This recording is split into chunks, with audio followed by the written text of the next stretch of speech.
begin this evening. Welcome in the Rob Brown Show on your radio. It's the Fan Upstate. Happy Friday to you, my dudes, my dudettes, my amigos, mi amiguettes.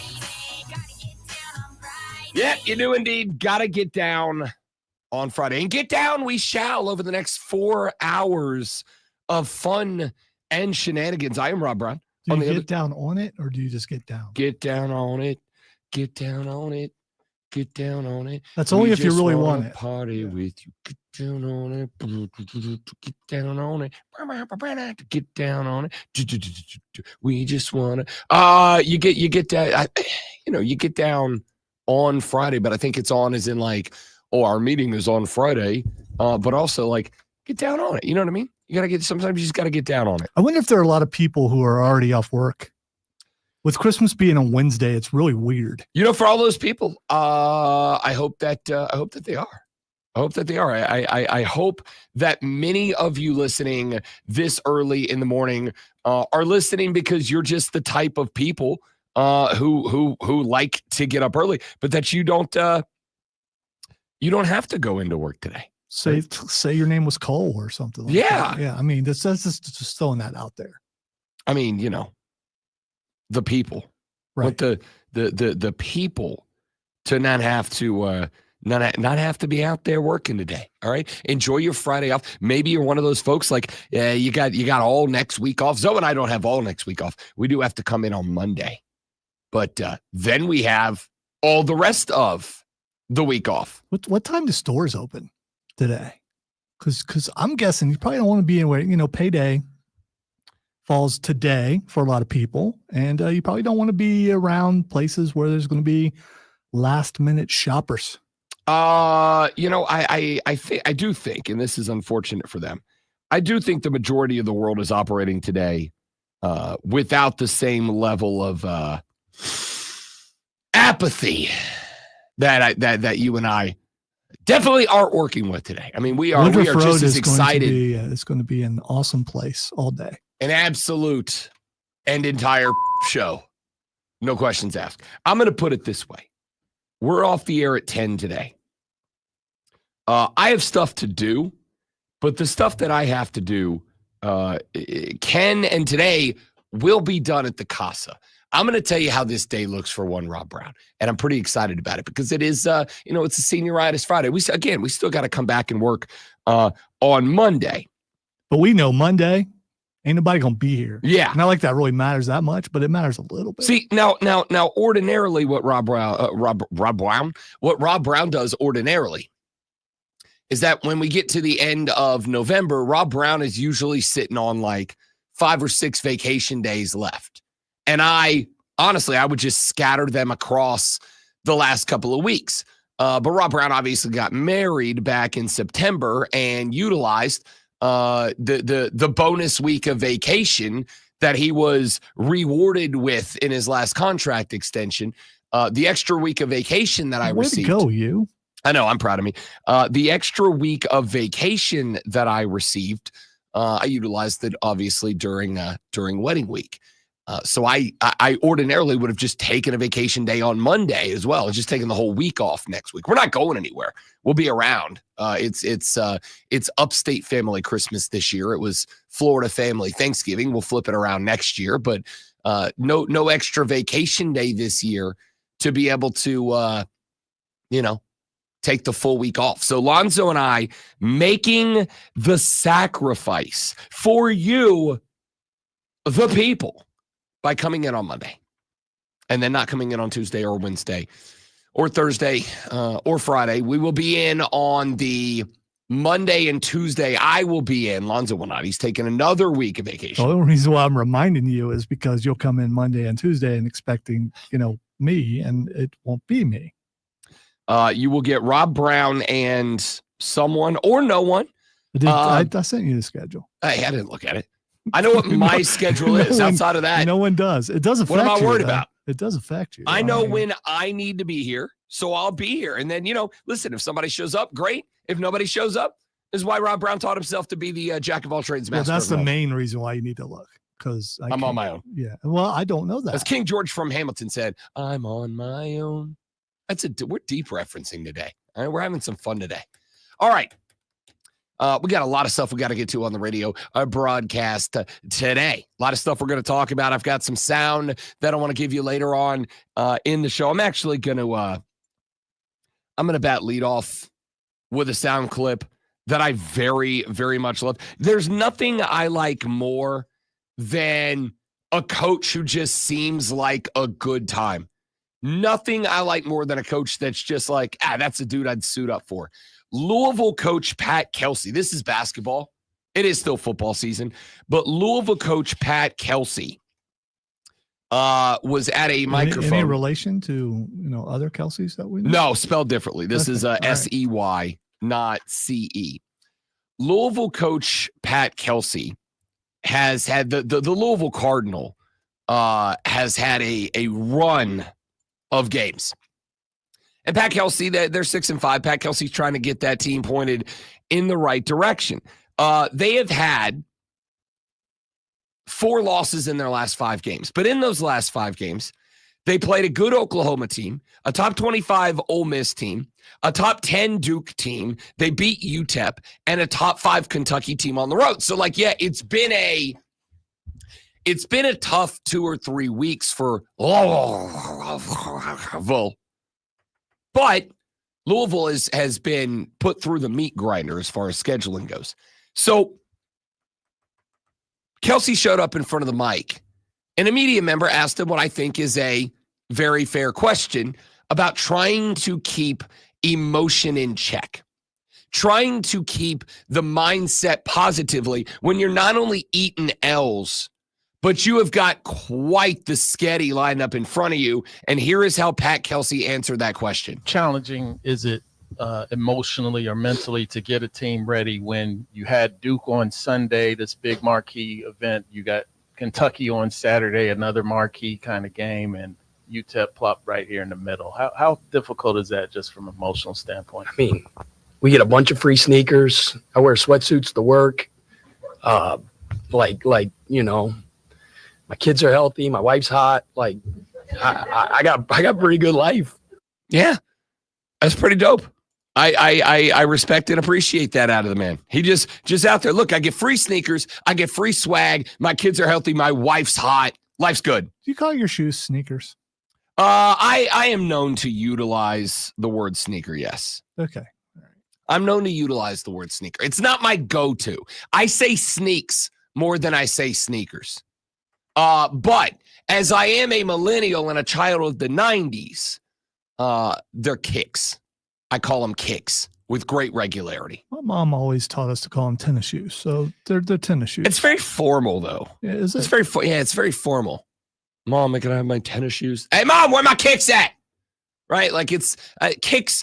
Again, I grew up in the early hip hop era. Well, they grew up, kicks. in the hollers of Kentucky, so they didn't have shoes. So tennis shoes probably was very formal to them. So no, they're kicks. Always been kicks. I wonder if that's regional. Probably is. I don't know. It's a good question. I have no idea, to tell you the truth. I do not know the answer to that. What I do know is that my man Pat Kelsey is living his best life right now. Dude said, my kids are healthy, my wife's hot, and I get free swag. And for the record, fair enough. Fair enough. I tell people all the time that I try not to overly complain about my life's problems, because in reality, my life's pretty good. Life's pretty good. Yeah, I got to get up at 3:15, 3:30 in the morning. But I get up, I drive in, the roads are empty, I sit in a chair, I talk about football and basketball and baseball for a few hours, I go record my voice to make other people listen to it, then I go home to a hot wife. People? I make people. Okay. I make people listen. I go home. I'm healthy. I got a hot wife. She cooks dinner for me sometimes. And I get to go to football games and call it a job. Life's pretty good. So I just wanted on the record that as of now, I'm a big Pat Kelsey guy because he gets it. Perspective is everything. All right, real quick. The term tennis shoes is used in a large area of the United States, including most of the population outside of the Northeast and south of Florida. The only exceptions are Hawaii and small areas of Chicago and Cincinnati. In the Midwest, Tennessee's tennis shoes, rather. Tennessee is up because Sarah is talking stuff about Tennessee beating Ohio State, and it was on my mind. And the Midwest, tennis shoes is used to refer to both running shoes and sneakers. Okay, so it wasn't just my mom. It was it's almost everywhere. No, I mean, I think that everywhere outside of Florida. I think tennis shoes is a regularly used term. I just think it's, like I said, it's like the formal version of it, right? Like, I don't know that I've ever been in a spot where I've informally used tennis shoes. Hey man, I really like those tennis shoes that you're wearing. But you're from Florida. Kicks, sneaks, whatever. Yeah, so that's not. How many rap songs where guys like, I got them Jordans on my feet because I love them tennis shoes? It's the formal. I'm not saying that it's not popular there. I'm just saying I think the formal name of them is tennis shoes. So rap defines how we say things. No, but I think it is a major.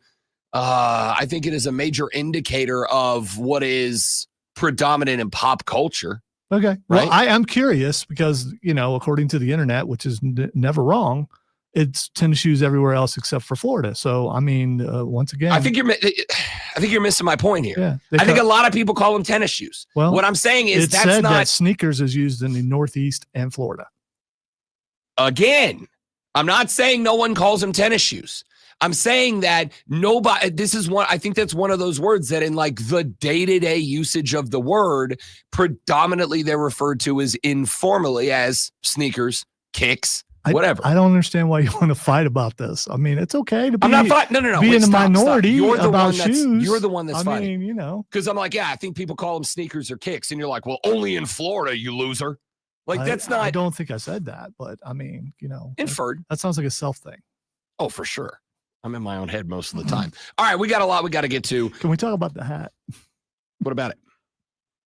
Matches the shirt. Feeling the vibes today. I'm saying you're very green today, dog. As they say. I got the hit. Let me can I tell you what happened? So last night was retro night with the Greenville Swamp Rabbits. All right. Oh, you didn't dye your hair or something? No, I did not dye my hair. Okay, all right. I did not dye my hair. Last night was retro night with the Greenville Swamp Rabbits. It was basically celebrating pop culture through the decades, the looks, the music, the entertainment, whatever, throughout the decades. And when I was going through it the last week, I've been asking the question, all right, do I go like glam rock 80s or do I like go grunge 90s? So I was going up yesterday. I went after work. I went to the Haywood Mall because I'm like, you know what? I'm just going to walk around. And as I do with most things in my life, I'm just going to make an impulse purchase and let that dictate what I'm going to do next. And I rolled up into the mall and I was looking around, and Vans, who was obviously very big in like the 90s grunge pop culture, there's a Vans store in the mall, and I walked in and they had this really dope sweater / hoodied jacket combo that looks super 90s. And I'm like, that's it, bango. I'm going with the 90s grunge look. So I went with the 90s grunge look, and it ended up being a little more like early 2000s emo than 90s grunge. But I feel like I nailed it up to and including including went with the guy liner and the matching painted rock and roll fingernails on top of that and everything. Absolutely smoked the look. Except here was the problem. The problem was when I rolled in there, I felt real dumb. I'm like, all right, man, like whatever. It's theme night. I don't half-ass a theme night. Let's have some fun. But also, like, this obviously isn't my vibe. Like, obviously isn't my vibe. Are you sure? And then a lot of, we'll say, people in the arena were like, dude, that kind of looks real good on you. I got ready. And I was leaving the house. Now, I will keep it a buck. I did not get fully ready before I left the house, right? I did not come out and show the wife the guy liner and the fingernail paint. Because, again, she's fine. She doesn't really care. But it was kind of like, I got a couple of stops I got to make before I got to get to the arena. You didn't want to get made fun of by her. No, I don't care about it. Because, again, like I will say, like she makes fun of me for everything in my life. She makes fun of me more for, like, always being in jeans and a hockey jersey than when I step out and try something new. But she knew I had like I had like 3 stops I had to make before I got to the arena last night. And 2 of them were something I was doing for her. So I didn't want her to think I was like rolling up into a place that was going to impact her career in guy liner and painted fingernails in a flannel shirt hanging off my waist. I'm here for my wife. She needs me to pick something Correct. up, bro. Yes, correct. So I left, and when I came out of the back room, because I went with the rolled up jeans over the boots and everything, right? And I walked out of the living room. I'm like, all right, I'm out. You need anything? And she looks and she goes, ah. And I went, yeah, no, it's not really my thing. And she said, it kind of should be your thing. Yeah. And I was like, oh, I'm bringing back the late 90s, kids. I'm going to tell you right now, ladies of the Armada, and I know you're out there. I know you're listening. I know you're big fans. Okay. Ladies of the Armada, I want to tell you something right now, and I mean this. You give a man a compliment like that, and it will ring in our brains for 1,000 years. I walked out of the living room last night, or out of the bedroom into the living room last night. I was like, yeah, I know it's not really my thing. And she looked at me dead in the face, and she goes, it should be. Y'all, I got up this morning, put the exact same outfit back on, because I was like, bang. Then get to the game last night. I'm talking because most of the game day promotion staff for the Swamp Rabbits are the ladies. I get to the arena last night, and I'm walking through because in the back where we do all the prep, we get all the stuff ready for the games and whatever. I'm walking back there. That's where all the Rabbits, the cheerleader stretch or whatever. I walk by, and one of them was like, hello. And I was like, hello, that's a weird, I was turning around. I'm like, hey, did I do something? Why'd you just say hello? Because that, again, I'm a super insecure person. What do you want? I'm like, hello. And she goes, oh, Rob. I was like, yeah. She goes, that's a good look. I was like, yep. So now I just dress like this now. All right. You're just getting the hockey jerseys are going away. The flannel waistcoat and long sleeve sweaters and matching beanies are in. So maybe it's just because you went outside the normal, what you normally wear. That and might it's be such a different look because it could be. It might be. I might do this. I might do this for the next 10 to 15 years. And then one day I'll go back into the preppy boat guy look. The wife will be like, oh, you should go back to that now. I don't know. What I do know is that I rolled around last night and a bunch of people said, that's a good look. So, I'm not saying I've been influenced. I'm just saying probably going back to the Van store today. What was the music choice in the arena for a throwback? Oh, everything. Okay. Some 60s, 70s, 80s, 90s. Cool. It was a lot of fun. It was a good night. Real good night for the Greenville Swamp Rabbits. And also, less importantly, Swamp Rabbits got another dub at the house. Full 3 points back to the boys as they try to climb back up the table. Gotta love that. All right, we got a lot of sports we're going to get to today. Actual sports. Relax, Ghost of Ray. We're coming to it. It was actual sports. You were in an arena, and you were talking about all the things you did in an arena, a hockey arena. Somebody at Raw hit up a sign that said, Dom looks like he thinks Taco Bell is authentic.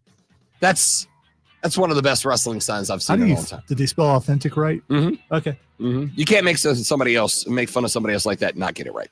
All right, when we come back, we got college football. We are going to be spending quite a bit of time today breaking down all of the college football playoff games coming up this weekend, starting with Indiana and Notre Dame tonight. It's all coming up on the Rob Brown Show with the Fan Upstate.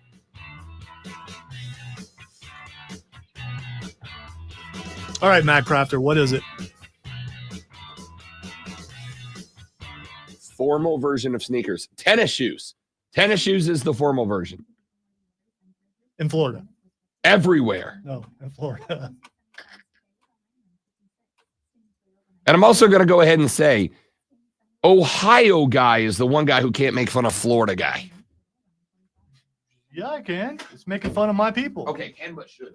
Why? You're just the Ohio of the South. Right. You're just the Florida of Right. the North. I'm making fun of my people. That was part of the joke.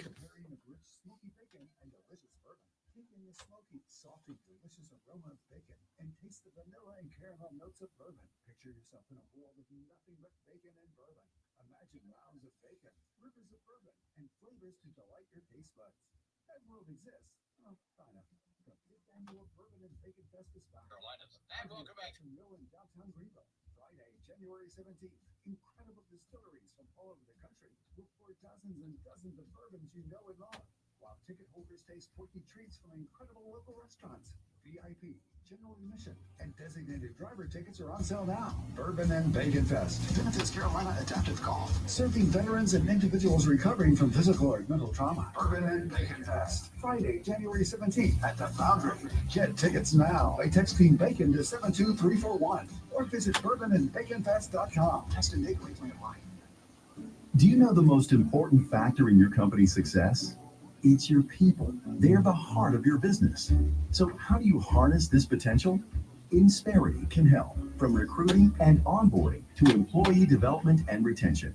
We'll help you build a stronger, more resilient organization. See the difference the right approach to human resources can make, because how you HR matters. Find out more at insperity.com/HR matters. Welcome to Staples. Help! My family's in for the holidays and I need gift ideas. That's why we're here. Staples has amazing deals on everything you need. Photo gifts, laptops, and gaming systems. Even custom holiday cards and shipping solutions to send gifts to the family that can't make it. Perfect! Have anything for Uncle Frank? I love him, but the guy is never quiet. Noise canceling headphones. For you. You get it. Unwrap huge holiday savings at Staples. And right now at Staples, save up to $350 on select computers. Ends 12/28, in-store only. Celebrate the magic of the season with last-minute deals at Target. With up to 50% off toys and video games, you'll save so much while you finish your list. Plus, you'll find incredible deals on clothing, beauty, small appliances, floor care, and so much more.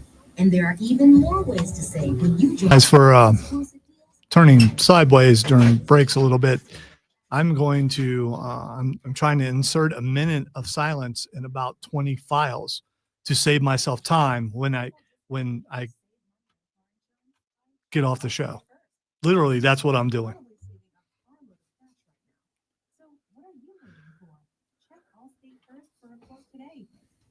My best of shows are timed. They don't leave space anymore. They just put markers. And the markers don't show up on my software of choice. So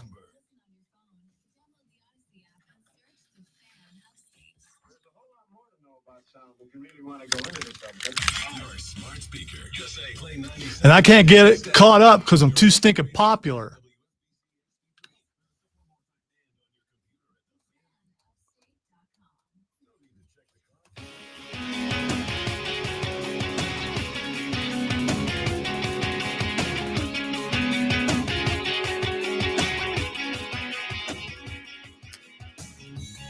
The college football playoffs begin this evening, ladies and gentlemen. We kick it off tonight, 8 p.m., when the Indiana Hoosiers travel to South Bend, Indiana, right on down the road, down whatever interstate it is that runs from Bloomington you're rooting to South tonight, Bend. aren't you? Normally, analysts, you're rooting tonight. We know that's your guy.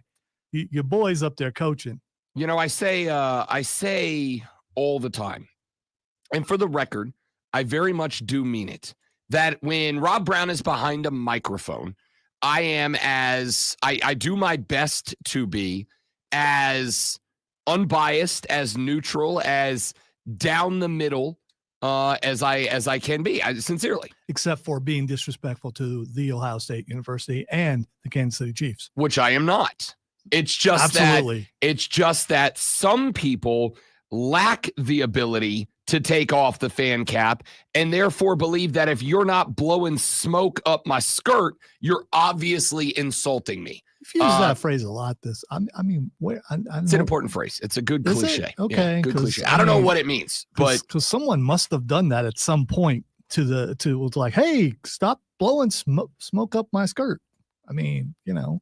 And then it caught on for some reason. Don't worry, I'm Googling. Yeah, it's weird. Let's see here. The phrase blowing smoke up my skirt is an offensive idiom that means to lie to someone in a way that flatters them. It's similar to other phrases like blowing smoke up someone's ass or blowing smoke up other places. The idiom blowing smoke is used to describe someone who is exaggerating or misleading others. For example, it was time to see if Sam was just blowing smoke or if he actually had some useful information for us.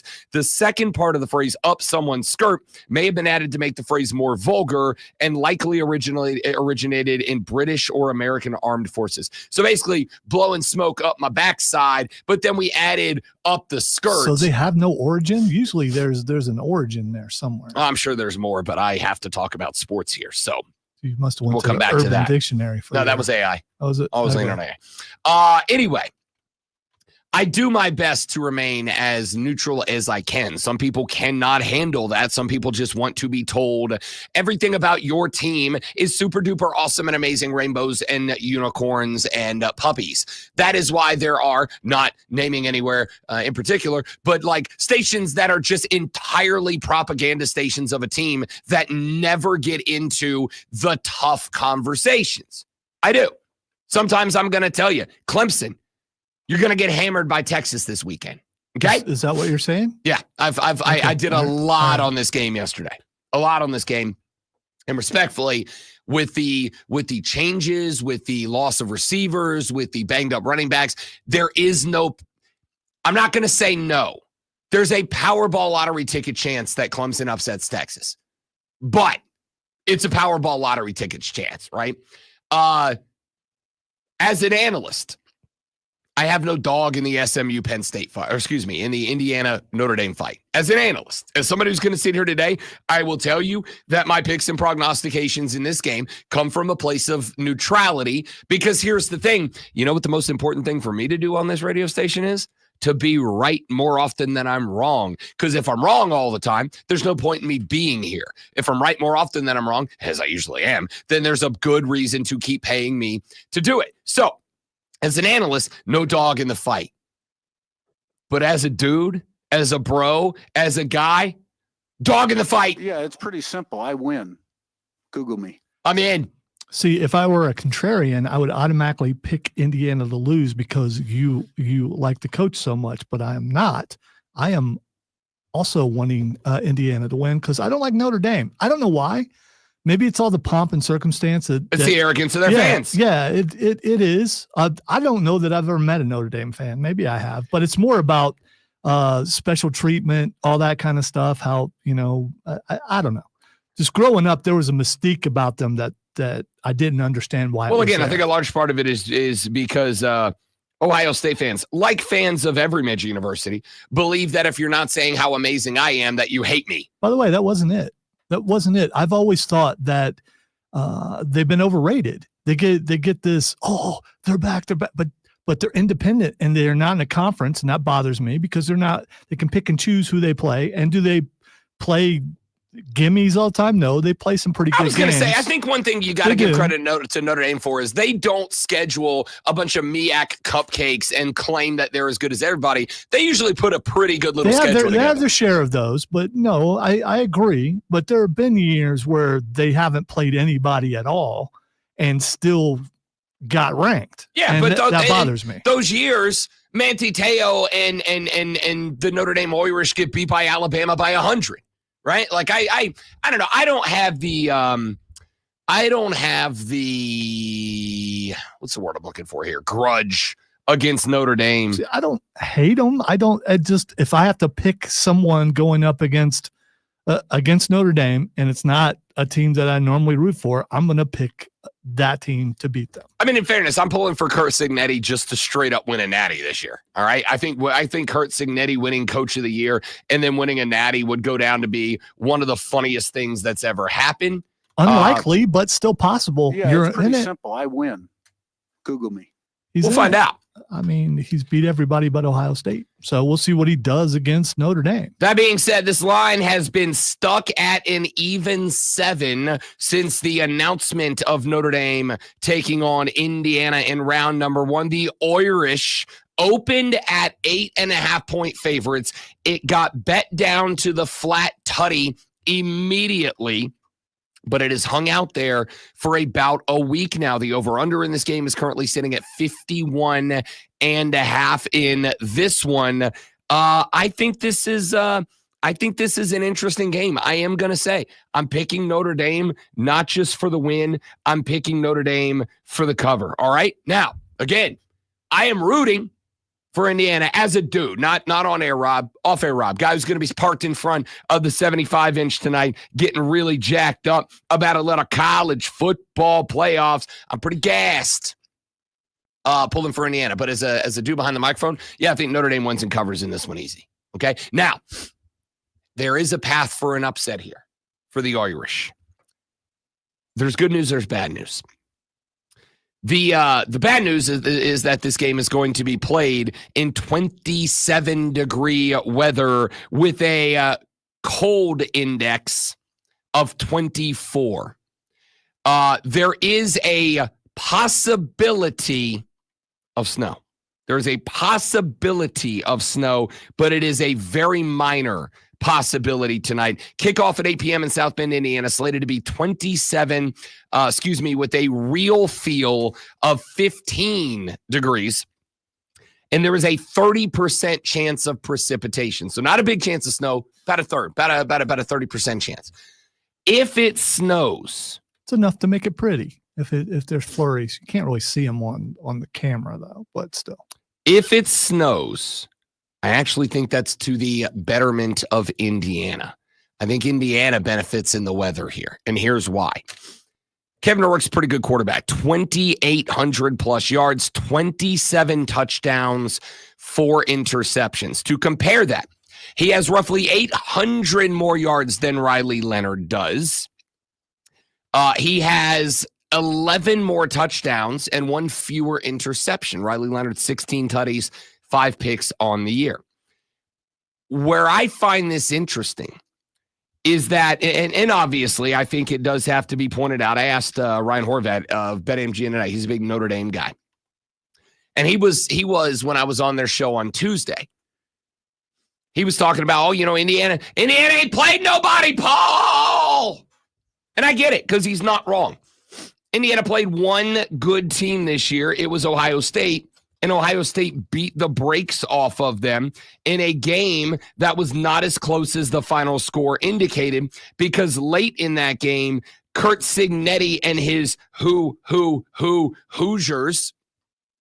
did not press the issue and try to get back into this game. They started running the ball just to get rid of the clock, right?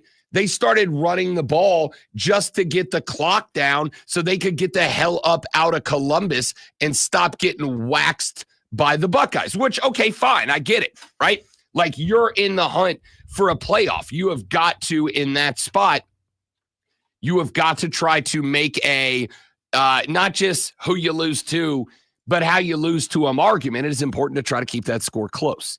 Outside of that, Indiana ain't played nobody, Paul. But here's the thing. Notre Dame played Texas A&M, but it was in week 1.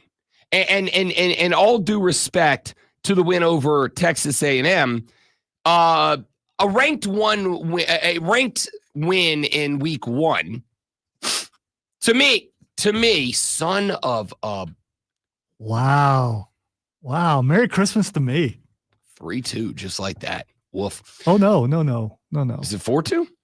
Or is it? It's yeah. No, it was 2-2 yesterday. No. And Mario, you messed up during Mario. What did I mess up during Mario? You didn't turn your mic on. Yeah, that was 2. No. Because you tied it up. Oh, no, you're right. You tied it up and then I gave you one back. It's 4-2. Oh, God, taking a Christmas week L. You're welcome. That's your gift. You get nothing else from me. I'll take it, by the way. Notre Dame had 4 ranked wins. 4 ranked wins. They beat Texas A&M by 10, but it was in week 1. You get credit for the win, but I don't get blown away by week 1 wins. Teams ain't teams yet, right? You had a win over number 15 Louisville. Louisville kind of fell apart after that. You had a win over number 24 Navy. Navy and Army were your other 2 ranked wins. And again, good wins, but like, as much fun as Army and Navy were this year, are we putting Army and Navy up there with even Texas A&M in terms of ranked wins that are impressive? The answer is to me is no. I do think that Notre Dame is a little bit overhyped. If this game turns into a ground-based game because it's snowy and cold, that's how Indiana gets in. They have got a top 4 defensive front 7 against the run game. If they can keep Riley Leonard in the pocket and they make it a one-man game, that's where this upset comes into play. That is why I firmly believe if it is 27 with a wind chill of 15 and snowy, then Indiana's got a chance. But if they can throw the ball, Notre Dame wins and covers. We're going to talk more about this game and the other three coming up this weekend in round 1 of the 12-team playoffs. The Rob Brown Show rolls on. It's the Fan Upstate.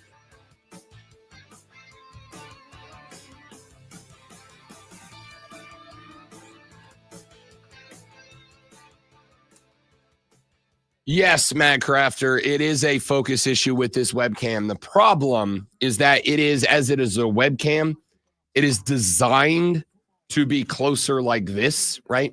It's designed to be where a computer screen would be. It's designed to be up closer.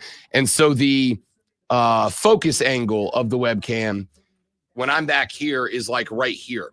And so basically it's just it's just one big background. And so I think what it ends up doing is it starts to dial in on this back here because it's vibrant, colorful, and moving. So yes, it is a focus issue with the webcam. At some point, I'm going to have to get a better webcam. And it's a good webcam, but again, if you're up close to it, I got to get a better webcam. Roadmaster says SC got BS'd out of the playoffs. No, you didn't. You got 3 lost out of the playoffs. And again, I was pulling for you to get in. I was pulling for Clemson and South Carolina both to get in. I think it would have been incredible, and it would have been better and maybe more money, which is the most neutral position I can take. Listen, you want to say you got BS'd, Roadmaster? You got BS'd out of the LSU win. A game that if you had won, you would have been in the playoffs. You didn't get BS'd out of the playoffs. You got BS'd out of the LSU game, and that cost you the playoffs.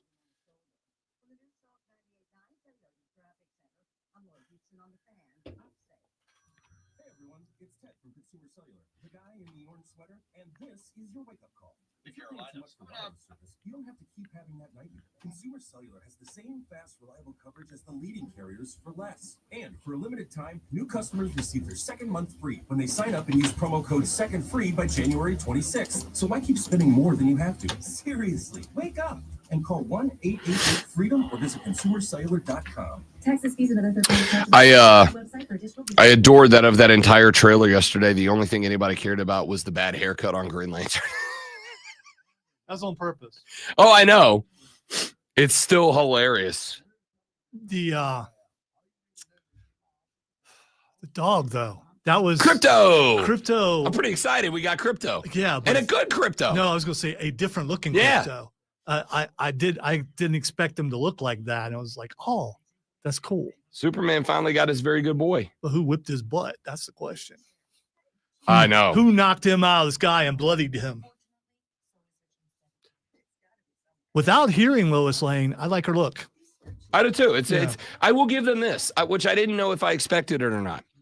It's a very traditional Superman. Which is what he said he wanted to do. Yeah. I watched a couple of things, and he's taken more like from the 50s, 60s comic books. It's a very golden age Superman, and I think it's awesome. It's not an origin story. They're all established. All these guys, they know who they are. Jury's out for me a little bit on Hawkgirl because they did Hawkman so well in Black Adam, whether you liked it or not. We only saw her for a second, but I thought she looked great. We'll see.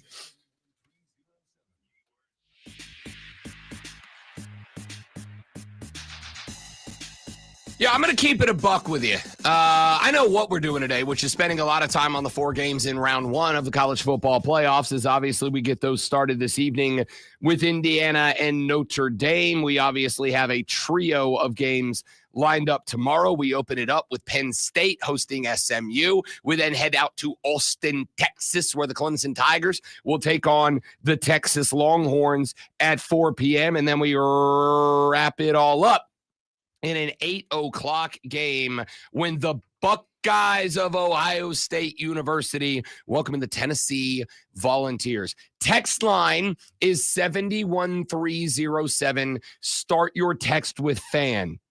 What game, in your opinion, is most likely to have an upset and least likely to have an upset?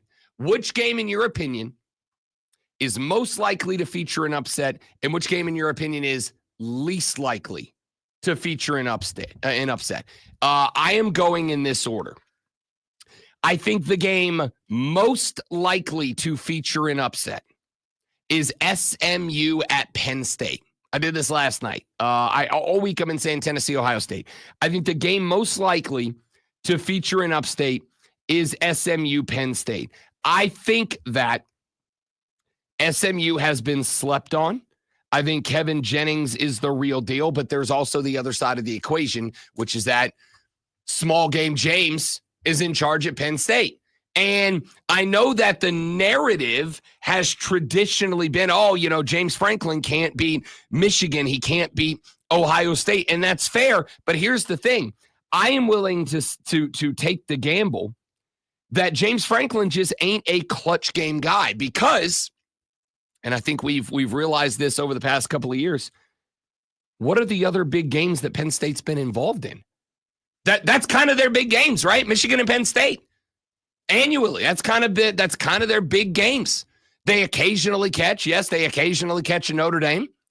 They occasionally catch a random non-con somewhere. But by and large, those are games James Franklin loses. And so my question mark is going to be, does big game James show up in this one? Does big game James show up and bleep the bed, or does big game James actually have this team ready? And the bugaboo genuinely is just Big Ten football. I don't know. But I do think that people are sleeping on SMU. And if I combine SMU getting slept on with the belief that small game James is going to do his thing tomorrow afternoon, I think SMU Penn State is the game most likely to feature an upset. My second most likely game. By the way, really quick about that game, it is the least interesting game in the entire thing, at least for me. And I think Penn State rolls SMU. I'm going to keep it a buck with you. The only reason Clemson v. Texas is more interesting is because we cover Clemson. Right. Yeah. Yeah. If we were doing this show in San Diego, California, Clemson, Texas is the least interesting game on the docket. It would be like 342 right now. And also that. Really tired. Yes, it would be exactly that. Thank you for confirming my math. I did do it in my head. Clemson, Texas. And I'll go ahead and I'll since we've gotten here already, I will spoil the end of this list, which is the game least likely for an upset for me. The least likely upset is Clemson over Texas. I think SMU over Penn State is the most likely upset. I think, is 9-8 an upset? That's up for you to decide. I'm going to say it is because it's on the road in Columbus at the Horseshoe. I am going to go Tennessee over Ohio State is the second most likely upset. I'm going to say Indiana over Notre Dame is the third most likely upset. And I'm going to say Clemson over Texas is the least most likely upset. Those are the four in my order. Which one do I have too high or too low? Is Ohio State your answer? Let's rephrase that. Let me not back Lonzo into a corner. Ohio State Tennessee is probably the most competitive game of the four. That's what I was going to ask you. And if it's a competitive game, that means either team could win. If that the is other true, ones have a chance, and according to numbers, probably have a chance of a blowout. But they had Ohio State by a bunch too. So is Tennessee Ohio State then your? And again, it's a 9-8 matchup, so it's hard to be like, oh, what a gigantic upset, but technically it is. Is Ohio State, Tennessee your most likely upset, like most likely to be an upset, if you believe it's that competitive? No, I still think Clemson's going to compete against Texas. I think people are going to be surprised. Ohio State, this is the Ryan Day game. If he loses this game, he's gone. So on Tuesday night, I was on BetMGM tonight with Brad Evans and Ryan Horvat, and we were having this conversation. And we were talking about kind of most likely, least likely upsets out of round one. And Ryan Horvat said the same thing. He's like, Ryan Day's coaching for his job here, right? If he loses to Michigan and then he gets bounced in round one, especially if Tennessee comes up there and like puts it on the Buckeyes, this is a Ryan Day game. And my response to him is the same one I'm going to give to you right here, Lonzo. Wasn't the Michigan game a Ryan Day game? Right? Like you knew going into that. And this is part of the reason a lot of us believe that Ryan Day looked like he was in kind of a haze at the end of that game was he knew the consequences of what just happened. It basically took making the playoffs after beating Michigan and getting a bye is one thing and made round one now a must-win game. All right. It was a Ryan Day game, a must-win game if we were still under the 4-team playoff. But since we're not, it wasn't. It sucks. They should not have lost to Michigan, but they did. So I agree. This is a must-win game because you lost the must-win game against Michigan, right? Yes. Okay. Yes. So if this is a must-win game because you lost the must-win game against Michigan, it means the Michigan game was a must-win game. So can I trust Ryan Day in this spot now? Because a guy he's not the one that the trust is about. It's Will Howard and Chip Kelly. Yeah. And here's the thing. I mean, rematch on the horizon. The one that you should have got if you beat Michigan, you still got a shot at that. The rematch against Oregon. All you got to do is get past Tennessee, and then we see that rematch. And by the way, you see that rematch in a neutral site, which I think is massively important. Although I will tell you this, I think the Ducks fans are going to travel very well. We'll find out. The Ducks fans are absolutely electric right now. You think silver-faced Buckeye dude's not going to be there? I mean, I do. But I'm guys like that. How do they have money to go here's everywhere? The thing. Again, I know we've talked about it, and we've kind of been like haha lulling about it a little bit. It's $100 to get into your game. Tennessee fans are eating your tickets for lunch right now. I'm not talking about the home game. I'm talking about bowl games and stuff like that, and traveling to away games.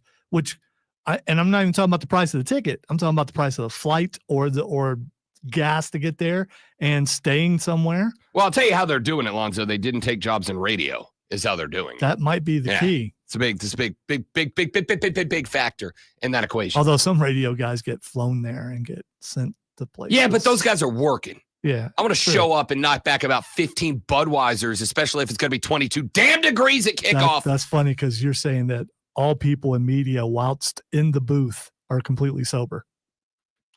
I can tell you this as somebody who's in there. Most of them are, and here's why. You get caught doing that, you're never coming back. And if you're covering a team that you cover, you lose your job. Like you're jobless at that point. Some of them dudes drink so much that you can't tell that they're drinking. So they're probably drinking while they're up there. I'm just saying they ain't everybody sober. Your vendetta it's not. Impressive. It's not. You said they were sober, and I'm correct. Saying, and then you're like, no. Actually, Rob, they're all drunks. They're just so good at being drunk. You can't tell they're drunk. I did not say that. That's what you just said. I said drinking. I didn't say drunk. You did. You can have a couple and not be drunk. What I'm saying is they're not sober. I don't know how many it takes for someone to get drunk, because it varies according to body weight and all that kind of stuff. And some people are built different. Some people are Irish, and you can't tell if they've been drinking a while or not. People don't drink in press boxes. All right. I'm not going to say nobody does it, but it's not a majority. By the way, I didn't say in press box. They had a few before they got there. Let's stay dialed in on this game, on this set of games from week one. You call it senioritis. And you know, it is. It is. Yeah. Most likely upset to me is SMU over Penn State. Second most likely is Tennessee over Ohio State. Third most likely is Indiana over Notre Dame. Least likely upset in the first round of me is Clemson, Texas. And by the way, that is not how the Vegas lines are shaped up. I'm not going chalk with this. My most likely upset, SMU over Penn State, is a minus the 8.5 point upset. My second most likely is 7.5. My third is -7. And my last is the chalk, which is -12 for Clemson. So I want your text 71307. What are the most and least likely upsets in round number one? Lefty Tiger Texas Show said, Rob, but Dabo finally used the portal, so that means we're back, right? LOL. Twice. Well, according to some people, it's over, man. Now Clemson for national championship every year, because all the people who said that was a problem. Now that problem is no longer there. You added a Big Ten defensive end who started every game, 56 tackles, 10 TFLs, 5 sacks on the season. The kid's kind of a stud. Will Helt, your new defensive end out of the Purdue Boilermakers. I'm actually let's be real. You got your ass kicked in the run game this year. You just added an edge setter. That's a huge pickup. Third best defensive end in the portal, according to ESPN. We're going to come to that here in just a little while. Texas said, Rob, the fact that no one is picking Clemson is all the fuel Dabo needs. Crank up the Roy bus. Are we bringing the Roy bus back? Is little old Clemson running it back on the Roy bus? Here's the thing. They've been riding that bus for the last couple of years. If I was to get into a one-on-one basketball game with Nikola Jokic and then try to use the fact that no one would pick me to beat Jokic as my fuel to beat Jokic, do you know what's going to happen?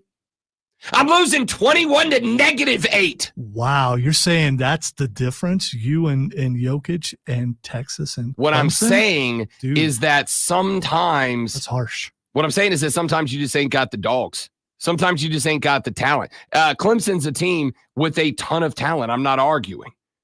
Texas is a team with a ton of talent. So you don't think that Cade Klubnik, who finally found himself and found something, cannot shine and on the biggest stage he's ever been on? I think he could if he had his full slate of wide receivers. I think if he didn't have guys banged up, I think if Maffa was 100%, I think if Stiletto hadn't left, I think if the Clemson roster that was rostered and as healthy as it was in week 1 was showing up, I'd feel a hell of a lot better. But you are down multiple wide receivers. Both of your running backs are banged up. Your offensive line's played better. Cade's played better, but the weapons aren't there, man. Anybody opt out for Texas yet? Not that I'm aware of. Okay. That's not a no. No one of impact that I am aware of has opted out. And again, you can point out that the two guys at the wide receiver room that opted out for Clemson, Noble and Stellato, the two guys that opted out aren't big-time players. But here's the thing. It's about depth at this point. You basically got two guys running routes and a couple of banged-up RBs as your emergency spot. So what do you do there? What do you do? Time for Brendan Stool. For to sure. Shine. I mean, we've seen Kansas City do it without receivers.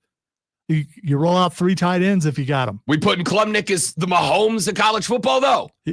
I ain't there. He will be if he beats Texas. I ain't there yet, pal. Listen, if he beats Texas and Clemson wins this game, even though it ain't a natty, I'd go ahead and put a big old Cade Klubnik mural right there on the side of damn Memorial Stadium. But it's the least likely upset. Texter says if Clemson wins this game, college football owes Dabo a huge apology.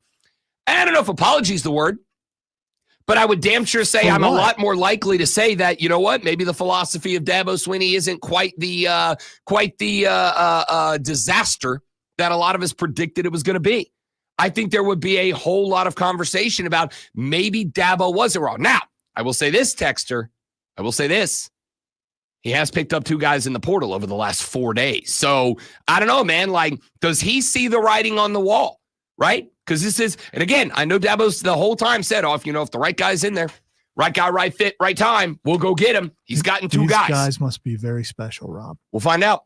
Texter said, Rob, the Big Ten is overrated. I don't know, man. I think the top of the Big Ten, as I pointed out, I think the Oregon Ducks are very good. I think the Ohio State Buckeyes are very good. I'm interested to see what the Indiana Hoosiers bring to the table. The Big Ten is very top heavy. I'm not Big Ten conference guy, but if you want to look at the numbers, you would be wrong because who has the most teams in this playoff? Right, very top heavy. I've been saying that all year, and that's not a bad thing. They're just overrated. Yeah, okay. I think what a lot of people do to kind of go to the other side of that equation, I think what a lot of people do is they look at the conference as a whole because the bottom half of the conference, yes, it's bad. It's bad. There's no argument there. It's a bad conference at the bottom half. Every conference is bad. No, South, I wouldn't argue that. If I put the SEC, if we matched up teams 1 through 16 in both conferences, the SEC's winning the majority of those games. But here's the thing. Because the conference at large is overrated, which I agree, you better not sleep on those top 2 teams because the Buckeyes and the Ducks are good. Texas said, most likely upset is Tennessee. Most likely is not Clemson. Texas said most likely upset is SMU over Penn State, and least likely is Texas Clemson. So far in the text line right now, even in upstate South Carolina, right now, the Rob Brown Armada, that is answering so far. You can send in your text, 71307, start your text with FAN. Right now, the votes are coming in that the most likely upset is indeed what I said. I thought it's going to be SMU over Penn State. And the least likely upset is Clemson over Texas. So even here in the stomping grounds, not a ton of belief that the Clemson Tigers are going to go on the road and pull the upset over the Texas Longhorns. Not as many Clemson folks up this early, though. And let's keep it a buck. I am aware, Daddy ain't no fool. There's a Clemson propaganda station right here in the market. I'm sure a lot of people who are of the opinion that Clemson's going to go out to Austin and beat up Steve Sarkisian's boys by 50. They're all listening to everyone on the other channel tell them how amazing they are, how great they are, how Dabo's the perfect coach and has never made a mistake. If you are the type of person who wants everything's amazing, we're not your channel. Well, this ain't your show. I ain't your host. But if you want unbiased, down the middle, neutral takes on it, you're here listening, and then I don't think it's that big of a shock to you. You know what is going to be shocking? I was going to say how turned on you are, but then I realized that that's a weird way to phrase that. How Lonzo's going to do a real good sports flash now. By the way, I'm your Huckleberry. I'm on the side that Clemson could be very, very well be the one to upset them. The road to the playoffs got a little more rocky for the team from the Mile High City. There? Rocky Mountains? What? Oh, okay. He's all excited. The Chargers, knocked off the Broncos last night, 34-27. I will get him back in a game that included the first fair catch free kick for points in 48 years. Saw that live. That was awesome. Chargers quarterback Justin Herbert threw for 284 yards and 2 touchdowns. And Denver rookie quarterback Bo Nix posted 263 and a pair of touchdowns in the loss. Much better than what people thought. Reports out of Georgia say that preparations are being made for a playoff run without quarterback Carson Beck. Backup Gunnar Stockton is expected to make his first start in the Sugar Bowl on January 1st. Tune in tomorrow, 2:30 as Furman Paladins take on the Harvard Crimson. Furman versus Harvard right here on your home for Furman Paladins basketball. Fan upstate.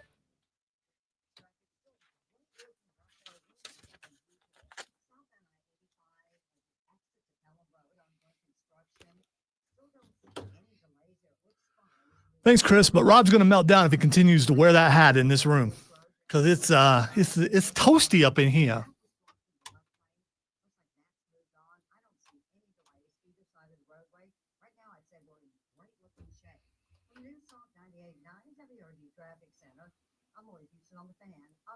Are you going to start the new year dealing with the same old joint pain, not being able to do what you love to do because of your knees or your hips? Well, you don't have to. Take action now to get the pain relief you deserve in 2025. Say goodbye to shoulder and back pain with QC. Do wonder, what does emo Rob do when he's out of the room?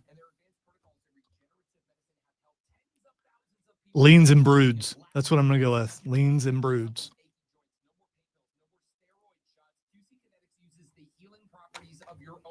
To attack the root cause of your pain, revitalizing your joints so you can move again without pain. This is the future of medicine. So if you've been told surgery is your best or only option, well, you deserve a second opinion. Find out if all-natural regenerative medicine is right for you by calling QC Kinetics. The consultation is free, and you can use HSA and FSA dollars. Live your best life. Well, you got to wait till later. I mean, you should wait a couple minutes, but I mean, you can call anytime.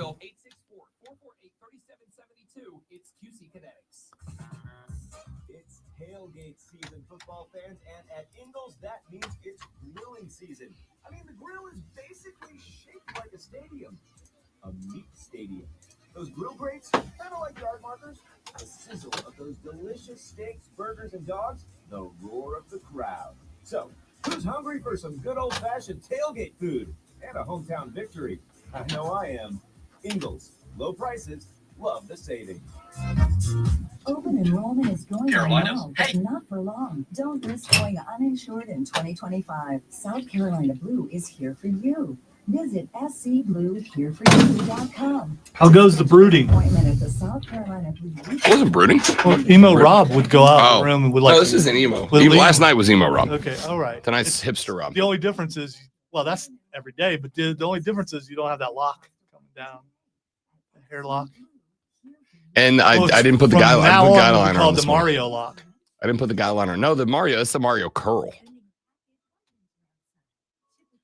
Meant to ask him if he got permed, or was that curl natural? I bet it was a perm. Rob looks like he chain smokes cigs to Jane's Addiction songs.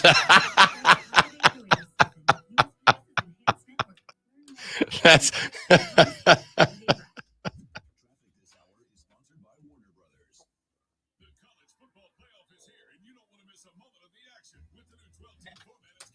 That's really funny.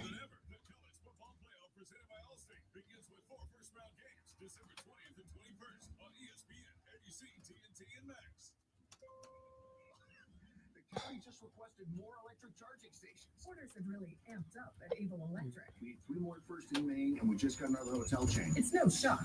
Able Electric needs able electricians. Grocery store wants charging stations too. And fast. I need Indeed. Indeed you do. Put our matching platform to work so you can spend less time searching and more So I have 8 of those to prepare to help me for later. I've done 3. It's how long it takes and how much time I'm saving myself for later. I'd like to get up out of here. I don't know if that's going to happen though.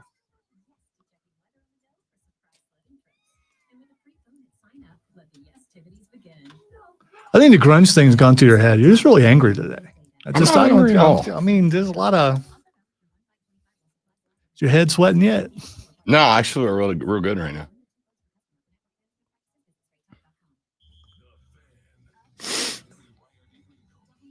Lights, first break.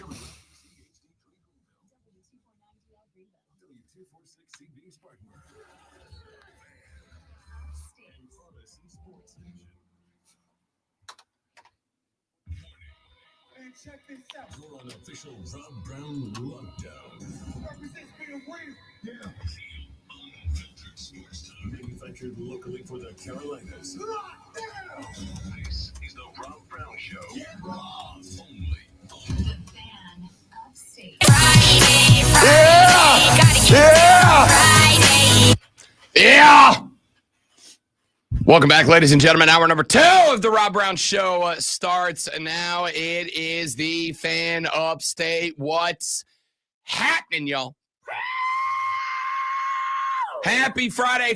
Got to get down on Friday.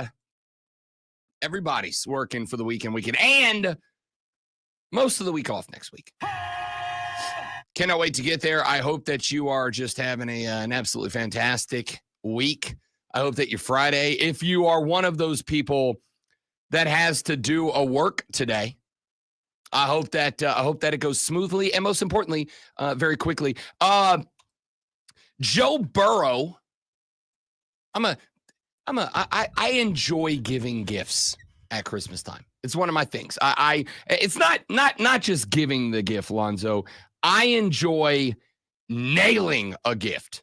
I enjoy hitting somebody with a gift that they go, oh, this is awesome. It's my favorite thing about Christmas, man. Like when you say, I know you, I thought about you, and here's a wonderful gift. Joe Burrow nailed the gift. Now there's some quarterbacks that are out there that are, gifting their offensive linemen, Toyota trucks and stuff like that. And that's fine. Like every dude would take a truck, right? Well, I mean, you need to mention that was the majority of someone's salary who did that. So listen, I'm guessing he probably got a little discount buying that many. Sure, my dude caught a little discount. Joe Burrow stuck the gift-giving landing. According to Paul Dennard Jr., who covers the NFL for The Athletic, Joe Burrow gifted his offensive lineman a group of artisan-made, authentic Japanese katanas. They are all unique. Each sword comes with its own story from certain towns or battles. He put them all in a room and allowed the offensive lineman to pick out the one that best represented them. Left tackle Orlando Brown, who is still in the NFL, I just learned today, said, quote, Joe does a great job at buying gifts that are extremely meaningful. The fact that he bought me a sword, it's the most ancient form of respect. Way to go, Joey B. He said, I'm going to get myself. Now, I will say this. If I'm an offensive lineman, I'm probably like, I'd have taken one of them Batmobiles, though. You know what I mean? Like, cool sword, bro. I'm hanging it on the wall right over the mantle. But, Joey B, I'd have taken one of those Batmobiles you bought for sure. I don't know. Sword's pretty cool. It is pretty cool. I mean, who doesn't want a like katana? If you've watched any Kung Fu movie or Ninja Turtles, you want a katana. As the owner of, 5 swords. I have a broadsword. I have a claymore. I have a rapier. I have, maybe I only have 3 now. I lost a couple when I moved. I'm guessing a machete doesn't count as a sword, but I do have this sword. That's the sword. Is that the sword? I feel like that's the sword. It also, if you push a button, it puts the Thundercat symbol up on the I'm wall. mad about that. It's really cool. I get it. And I got to tell you, good on Joy B. Props on Joy B. That's pretty dope gift. Pretty dope gift. All right, it is 7 o'clock in the morning. You are on your way to work, or perhaps if you're one of the lucky few, you're not. Either way, ladies and gentlemen, you are going to be talking about sports at some point today, either because it is Friday, got to get down on Friday, and you are waiting for the weekend, so you're just going to be fighting through it. What better way to kill some time at the office and talking some sports? Or maybe you're off today. Maybe today's a you day. Maybe today is one of those nice mental health and relaxation days. Well, what else are you going to do? Then talk sports. Either way, you got to know what's going on in the world of sports. And if you got to know what's going on in the world of sports, ladies and gentlemen, you need this. Yeah! It's the water cooler cheat sheet. It's the water cooler cheat sheet.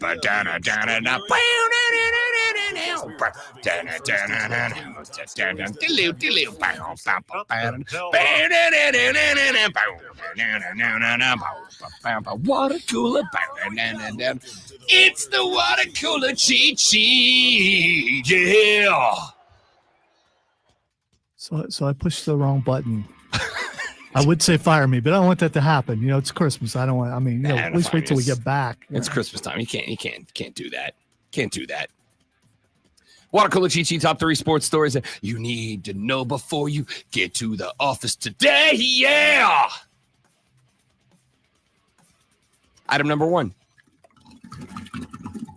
Little Thursday night football action last night, 27-34. Your final as the Los Angeles Chargers improve to 9-6 with a win over the Denver Broncos last night. It bumps the Chargers into a pretty good playoff position. The Broncos are still in a decent spot, though it may have gotten just a little bit more difficult out there in the AFC West as these two teams are now tied, but the Chargers do hold the tiebreaker. Here's why it is interesting. The Steelers are going to win likely, though not definitely. We'll find out. The AFC North, if they don't, it'll be because the Ravens, who are a game back, sneak up and steal it from them. Those two teams 10-4, 9-5, respectively. The Bills have already won the AFC East. They are in a competition with the Kansas City Chiefs for the 1 seed. The Chiefs are up 2 games, but the Bills have the tiebreaker, meaning if Kansas City drops 2 of the last 3 and Buffalo wins out, they would end up getting the 1 seed. It's likely going to Kansas City, though it is not over. The wild card spots, though, this is where it's interesting. Nobody out of the East is going to get a wild card spot. The Ravens out of the West or the Steelers, one of those 2 teams likely will.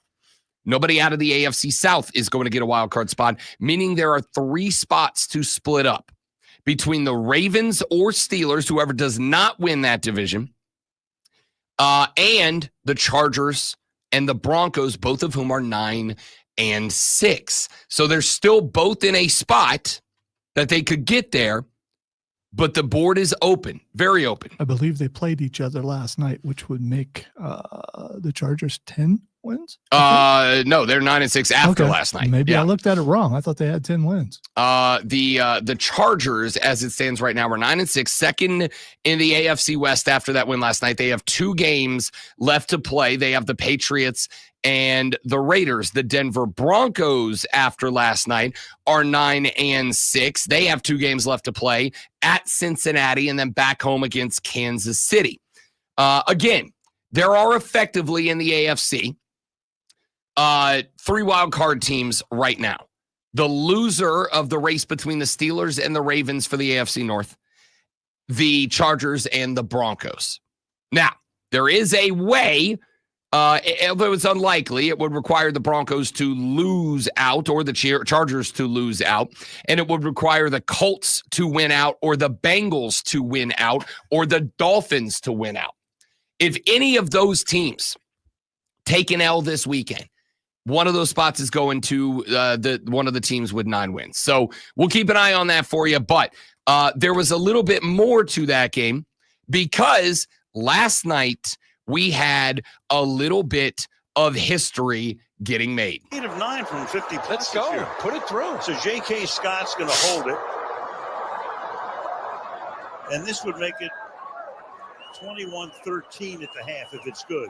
I mean, he takes all the time in the world. This is like warm-ups.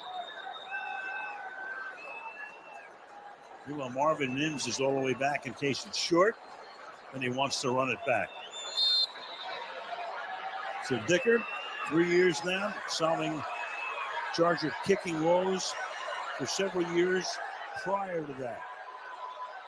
Can he bang it through? On its way, it is. Yep. Made history tonight. Yes.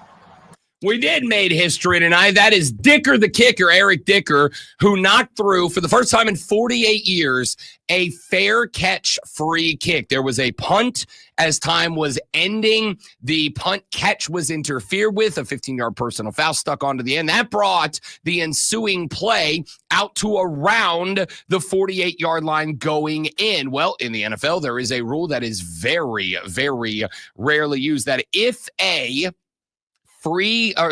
fair catch is interfered with, you have an option. You can actually kick from that spot a free kick, meaning you can put it on the tee and hold it just like a regular kickoff.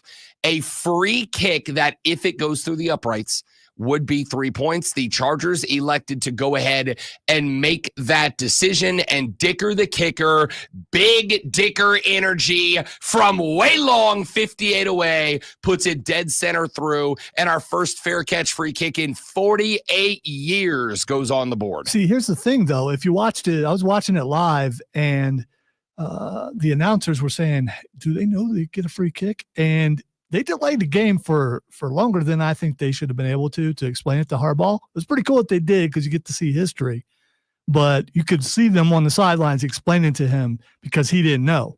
Because it's no offense to him, but it's a really, really old rule. And since it hadn't happened in that many years, he didn't know. You could tell he didn't know. Yeah, and for the record, I don't think most people did. I think last night was kind of one of those nights where we ended and went, we all learned something new today. Explain a free kick, though, to people who don't know what that is. Free kick, much like after a safety, you can kick it however you want to. After a safety, most guys would like to go with a punt. Why? Punt's safe, right? It's way high up in the air. It's booming. You give time for your guys to get down there and cover it up, whatever. But you can also put the ball on a tee and kick it just like a regular kickoff. It is a free kick. You can kick it however you want. Well, in this opportunity, it gave Dicker the kicker the opportunity for a 58-yard field goal. No rush. You can obviously put it up on a tee. You don't have to worry about a kicker or a long snapper getting the snap back to a holder getting the snap, getting it down, getting the finger on it, spinning it so the laces are out Marino. You just put it up and you kick it. And Dicker took advantage of that, knocked it through. A little history made in the NFL last night. Let's get to item number 2. LeBron James has passed Kareem Abdul-Jabbar. Earlier in the year, he did it for the most points scored on the all-time NBA list. Last night, he passed him for another milestone. The 22-year veteran and oldest active player in the league last night became the number 1 all-time minutes played NBA record holder. At the conclusion of last night, he logged 34 minutes. That bring his career total to 57,471 minutes of action. 57,471, which, if you divide it, means that LeBron James has played 957.85 hours of basketball. If you break that into days, Lonzo, LeBron James has played 39.91 full days of basketball just in the NBA alone. After last night, LeBron James, after 22 years, supplants Kareem Abdul-Jabbar for the most minutes played in the history of the NBA. The LA Lakers did knock off the Kings last night, 113-110 en route to that LeBron James milestone. And very quickly, item number 3. You know how I know you're going to talk about it?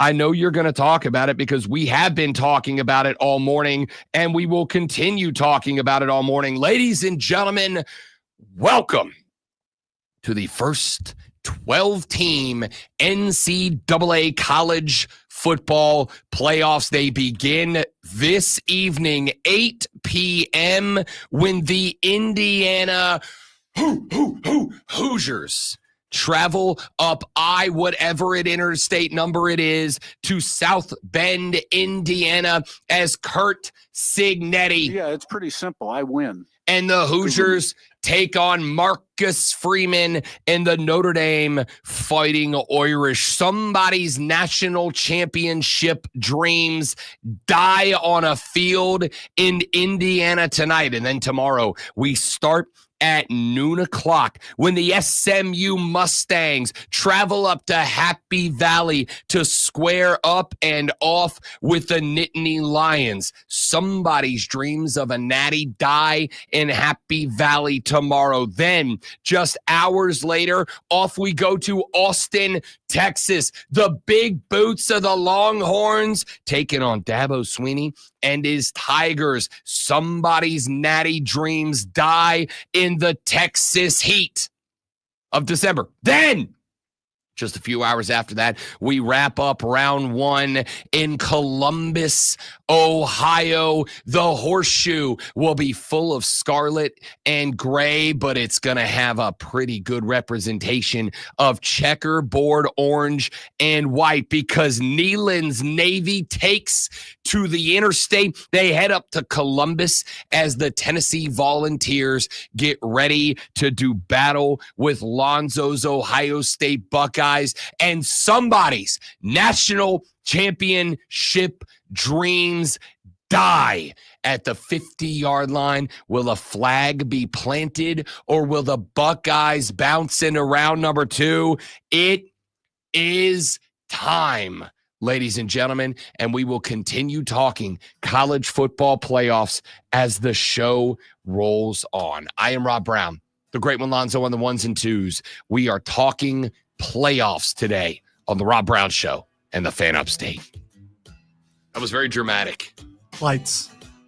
All right, guys, quick live, and we're coming back. Stay right there for me, please, and thank you. What is up, friends? It's Rob Brown. I hope you're enjoying the show. If you're not, I don't know why you're here, but I am glad that you are. Hey, do us a favor. Whether you're enjoying it or not, would you mind sharing us around your social media, please? And thank you, Twitter, X, whatever you call it. I don't care. Instagram, Facebook, TikTok, it doesn't matter to me. Help us get the good word out. We're trying to get famous and rich, and we can't do it without your help. So, The Rob Brown Show is on all social media, or share the YouTube channel, the Facebook page, wherever you're watching this, and we'd appreciate it very much. Now, let's get back to the show. Stick around. What is up, friends? It's Rob Brown. I hope you're enjoying the show. If you're not, I don't know why you're here, but I am glad that you are. Hey, do us a favor. Whether you're enjoying it or not, would you mind sharing us around your social media, please? And thank you, Twitter, X, whatever you call it. I don't care. Instagram, Facebook, TikTok, it doesn't matter to me. Help us get the good word out. We're trying to get famous and rich, and we can't do it without your help. So, The Rob Brown Show is on all social media, or share the YouTube channel, the Facebook page, wherever you're watching this, and we'd appreciate it very much. Now, let's get back to the show. Stick around. What is up, friends? It's Rob Brown. I hope you're enjoying the show. If you're not, I don't know why you're here, but I am glad that you are. Hey, do us a favor. Whether you're enjoying it or not, would you mind sharing us around your social media, please? And thank you, Twitter, X, whatever you call it. I don't care. Instagram, Facebook, TikTok, it doesn't matter to me. Help us get the good word out. We're trying to get famous and rich, and we can't do it without your help. So, The Rob Brown Show is on all social media, or share the YouTube channel, the Facebook page, wherever you're watching this, and we'd appreciate it very much. Now, let's get back to the show. Stick around. What is up, friends? It's Rob Brown. I hope you're enjoying the show. If you're not,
Welcome back, ladies and gentlemen. Rob the Great One, Alonzo with you. We got a lot to get to, a lot to talk about on the radio program today. Continuing to talk about the college football playoffs. We'll get some NFL later on in the show for those of you that are tuning in for a little professional football discussion. I promise you we will get to that later on, but I think college football is the way to go right now. I asked you guys earlier in the show, and again, what your thoughts, shoot them in on the text line 71307. Start your text with FAN, F-A-N, and we will read them on the radio broadcast. Which of the 4 first-round college playoff games is most and least likely going to be an upset? I have given you the order of predicted upsettedness for me. I am starting with SMU on the road over Penn State, and I'm basing that on a couple of different things. I am basing it first and foremost on the fact that SMU is being slept on. And I think Clemson fans know that as well as anybody. Clemson did knock off SMU in the ACC championship game in Charlotte, North Carolina, nay, but a couple of weeks ago. But Kevin Jennings and the fellas made it real interesting down the stretch, didn't they? We had John Blau with the Post and Courier who covers Clemson for that broadcast and journalism outlet back on Monday. And we talked a little bit about this game. And the conversation that we had about this game, John Blau said, hey, look, here's the deal. They made a lot of mistakes. SMU did, predominantly in the first half of the competition. They made a lot of mistakes in that game. And I would agree with that. SMU kind of did themselves in, and they did from the very opening drive. They had a couple of bad turnovers early in that game. I thought that the offense from SMU early in that game was very predictable, and more importantly than it being predictable, I thought it was both A, predictable, and B, respectfully, short-sighted. And what I mean by that is you kind of know what the strengths of the Clemson defense are. It's guys like Sammy Brown across the front seven. And I thought SMU made one critical mistake in that game. They just kept running into the teeth of Clemson. Like they just tried. Sometimes, and this is something that I follow quite a bit. Sometimes teams very much want to prove that they are able to do something that is out of their wheelhouse. And I think that that's what happened in that game. I think Rhett Lashley and SMU were trying to establish that, we can come out here. While we are thought of as a team that behind Kevin Jennings are capable of being a finesse team, throwing the football around the field, and also having KJ get out wide and run the football.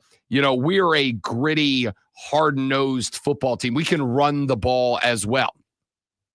And while I don't necessarily disagree with that, I also think that you got to kind of know your role sometimes. I think you got to know what you are, and I think you got to play to your strength. And what I'd like to think is, and this is something that I think this team has in common with Ohio State, I think sometimes what you want to do is got to fail before you start to lean on and recognize what you should do. Chip Kelly, when I go back to that game against Michigan, and again, while I think the predictability and, quite frankly, failure of Ohio State to beat Michigan is obviously going to fall on Ryan Day, and it makes sense that it would. I also think that some of it has got to fall on Chip Kelly, because I think Ohio State in that game kind of wanted to prove themselves a little bit, and in trying to prove themselves a little bit, I think they kind of walked away from what you knew was going to be possible. Right now, there are issues for Ohio State. Part of the issue, offensive line, which people failed to mention quite a bit, how they've had to keep shuffling their offensive line, and that's a problem. That is exactly where I was going to start. The offensive line for Ohio State has been, banged up this year, like banged up quite a bit this year. They have had different iterations and rotations across the offensive line. They have got some young dudes that have had to step in without a ton of XP to try to step in front of Will Howard. And that does make it kind of difficult to develop a rhythm for a quarterback that is, I don't want to say bad because he's not bad, but it's just kind of a dude, right? Like he's not a guy he's not a guy that you plug into the QB1 spot at Ohio State University and go, there's a game changer, there's a Heisman threat. Will Howard's just fine. He's good enough if they can run the game plan around him.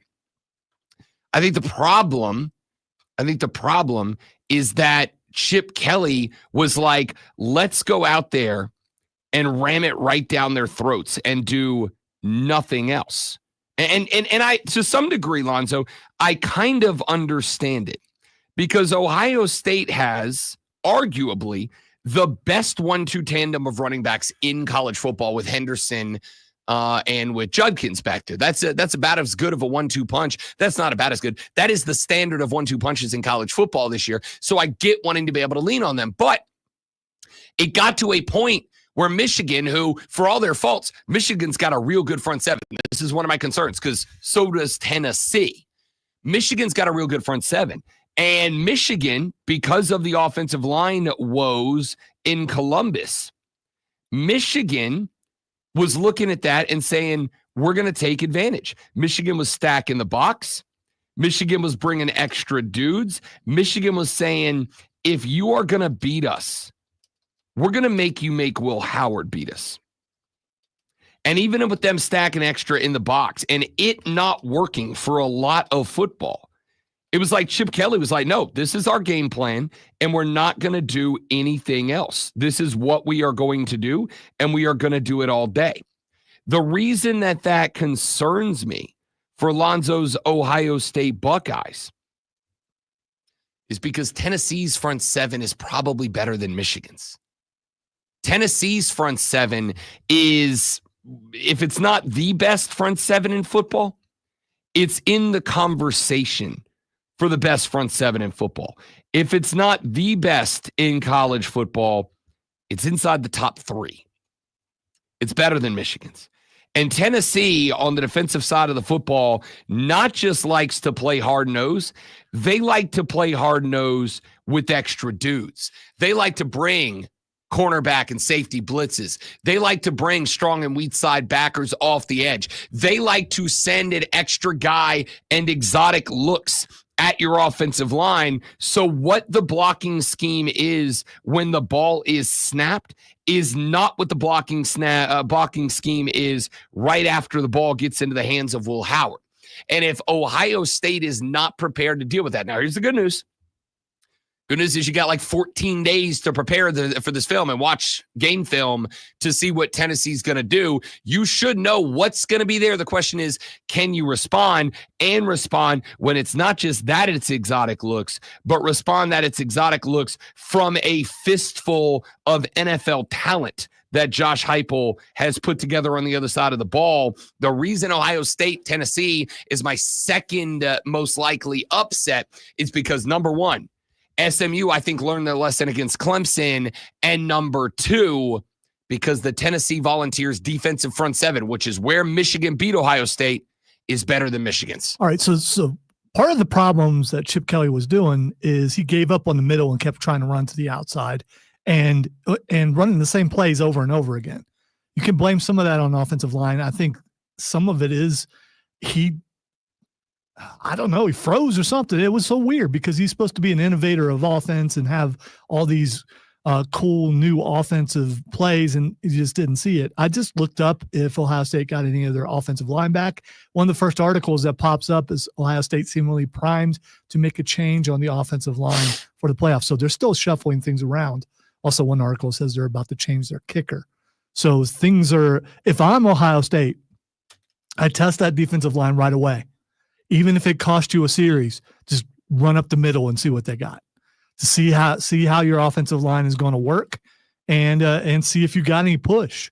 Because if not, they're going to have to count on Will Howard to win the game, and I don't know if that's the way that they want to do it. Yeah, well, again, that's what Michigan tried to push you into, and it just Chip Kelly either didn't believe that Will Howard could do it or didn't want to take the risk. Ohio State has already lost their starting left tackle. They've lost their center, and now reports are that they are going to be changing up their left guard now as well. They're going to be rotating a couple of guards over, so you're going to have a different look than you did even against the Michigan on rivalry week a couple of weekends ago. And I think that, again, that's kind of interesting. I think if you are lining up, you have got to go with the absolute best offensive line you can, because Tennessee is going to attack you just like Michigan did. And here's the difference. If you make mistakes and you go and have a couple of 3-and-outs against Tennessee like you did Michigan, the difference is Tennessee behind Nico can score the rock quick. Michigan can't. Michigan's offense was bad this year. And so when you 3-and-out it against Michigan, you kind of had some forgiveness there, because it wasn't like they could turn around and go 70 in 3 plays. Tennessee can, and Tennessee wants to, and Tennessee can pace the game if you're not able to pick up some first downs on the ground. This one is, I will say this, SMU Penn State's interesting because I do like an upset pick there. But as far as two football teams beating the hell out of each other, Tennessee, Ohio State's the game of the weekend. All right, let's take a break. We'll talk some more college football playoffs when we come back on the Rob Brown Show in the Fan Upstate.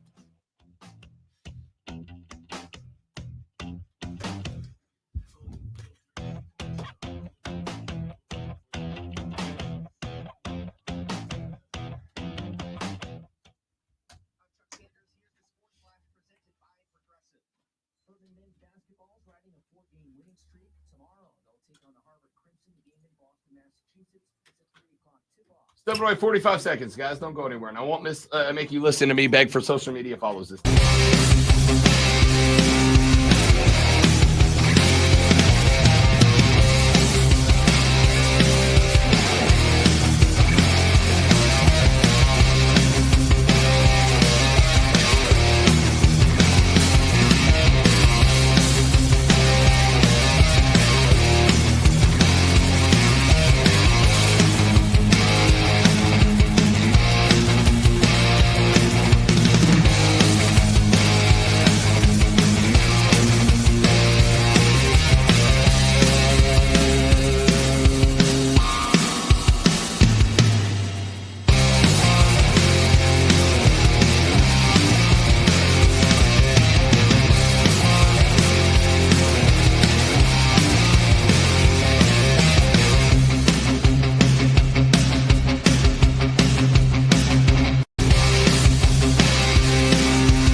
Listen on the Odyssey app. Search the Fan.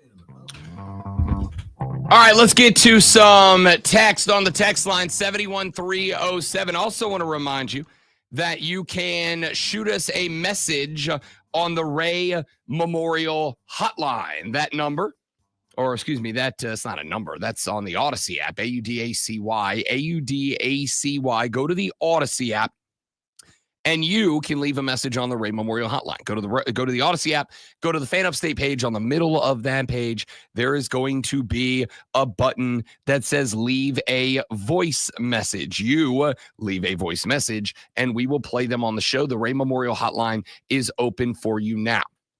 Text line is 71307. 71307. Start your text with FAN, FAN. Texter says, Ryan Day's perceived downturn prior to the season parallels with the presence and illegal practices of defensive analyst Connor Stallions. But I guess UM and Harbaugh have wiped their unprecedented cheating practices from the collective minds of college football. Is that a valid argument in defense, great one, of Ryan Day, that, you know, the struggles he's had, not unfair to say there have been some, but point out that they have all come during the Connor Stallions era. Until this year. Until this year, for sure. Fair. I mean, the only people who forget about that are Michigan people who still believe it never happened, but we know it did. So no excuses, man. You got to beat Michigan. Even if they are cheating, I mean, you still got to beat them. Texture says, horse chestnuts don't grow on Rocky Top. I mean, he just typed the words, but I'm assuming he was singing. Yeah, unfortunately, my X feed is full of Texas people prepping to go, including the picture that I sent you that made me laugh. Apparently, Tennessee Volunteer fans are spending quite a bit of time in the Waffle Houses of Columbus, Ohio, and there is a scourge of Volunteer fans that are just going into Waffle Houses and playing Rocky Top on repeat. Well, I sent you a picture of a mulleted person ready to go. That's Josh Heupel, the head coach of Tennessee. Oh, was that who with that a was? shopped-on mullet. Okay. I just look like every Tennessee fan. At dawn, we ride north. I got to tell you, I love from a distance, I love from a distance how much Tennessee fans are egging on Buckeye fans. I wonder if it's working, though. I mean, it's not really affecting me right now, but I wonder in Ohio, I need to call some of the kin and see if they're having to deal with unruly Tennessee people. I was going to say this for the Blitz, but I'll play it now. The Barstool Ohio State page was doing a press conference on X. Effectively, X, I guess on their live now, you can actually go live with video, not just audio now. And so they were doing a press conference where they had one of the talking heads from the Barstool Ohio State that was on talking about this playoff game. Well, the feed got invaded by Volunteer fans because Tennessee Twitter is elite Twitter. And a cat named Vol Soup said that he wanted to ask a legitimate question of the host of the Barstool Buckeyes press conference. A lot of us come from down here, not used to some of the colder weather. It was 55 degrees in Knoxville this last Saturday. So what I wanted to know from you, as I know you might have some personal experience with, is will opioid use help keep us warm on Saturday? Yep, Ball Soup's got to go. Ball Soup's got to go. And I know what you guys are probably doing right now, and you're all probably laughing. Yeah, you're right. I am. Okay, well, I am. What does that? I mean, I don't get it. Maybe. He was asking if. No, I got the opioid use. Yeah, but I mean, who is he implying uses the opioids? The Buckeyes, bud. The Buckeyes, the opioid use of the Ohio folks helped them stay warm in the chilly temperatures of Columbus, Ohio. That's good trolling, is what that is. I don't think that's funny. I would have thought they could have come with something a little bit better. I thought that's pretty funny. I also don't believe the accent. I don't believe that guy's really from Tennessee. Everything's a work, Alonzo. Can't just have fun. Everything's a work. I've met people from Tennessee, and their accent is better than that. Up on Rocky Top. I thought it was hilarious. I thought it's hilarious I think it was because I allow myself to enjoy fun radio things. Bit, And Yeah, and everything's it a was- work. Yeah, it was not Everything's a work. good. I mean, if People you put some definitely- work into your bits. Who would you say it was? Barstool? Put some People work into your bits, definitely don't Barstool. just go have fun on the internet. We can't have that. None of that. I remember when some None of of those that. guys were calling here trying to troll. It was hilarious because they were so bad. I think as of right now, the Tennessee fans are very much welcoming the Ohio State Buckeye fans into full SEC mode, and it's spectacular. Spectacular. Texas said, Rob, I would love to see SMU get the respect they deserve tomorrow. SMU saw other teams run on Clemson. They thought they could do it. Yeah, no, I think that's I think that was one of my biggest takeaways from the ACC championship game was that there were some power teams that were capable of running on the Clemson defense. SMU doesn't have power run in the bag. They're a finesse team, both through the air and on the ground. In the fourth quarter, when they got back to that, all of a sudden they run up 17 points, tie the ball game, and it's different vibes in Charlotte, North Carolina. Texter said, SMU said, keep running full speed into a concrete wall, the Dan Campbell method. Yeah, I mean, again, like that was pretty much it. So this is one of those times, I think, that I would say the lesson learned in a loss, it was very fortunate for SMU that the loss didn't cost them a playoff spot because, again, there were a lot of folks who thought Bama should have gotten the nod over them. I wasn't one of them, but a lot of folks believe that. They are very fortunate that that L did not end up costing them their opportunity to go play in the college football playoff game. It did not, but it came real close. And the fact that they allowed it to come that close kind of could have changed the entire postseason perspective. But it was indeed a good showing there from SMU in which they learned a lesson that we have got to do what we do. And they did it, and they did it exceptionally well. I think that showed. And I think that on top of that, and maybe more importantly, they learned the lesson, right? They learned the lesson they needed to learn, which is do what we got to do. That is a big part of the reason that I believe that that SMU is the most likely upset in round one of the college football playoffs. Texter said, come on, Rob, are you scared of the F word?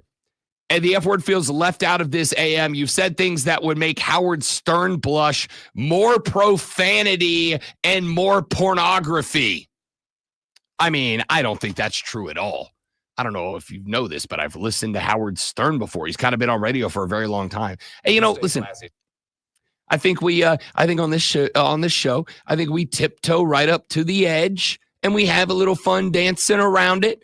And then we come back, come back. I will say Your this. edge and my edge are two very totally different edges. That is Yeah, correct. they are. But I have never ever said, "Oh, we're a family friendly show." We're not. I've never said do we all are. family friendly shows do the thing that you just did? I don't know. What is that? You know how when somebody says a bad word and you go, "Oh, what a potty mouth." This is the opposite version of that. This is the bizarro world of you saying, "Oh, you have a potty mouth." Yeah, well, we're family friendly.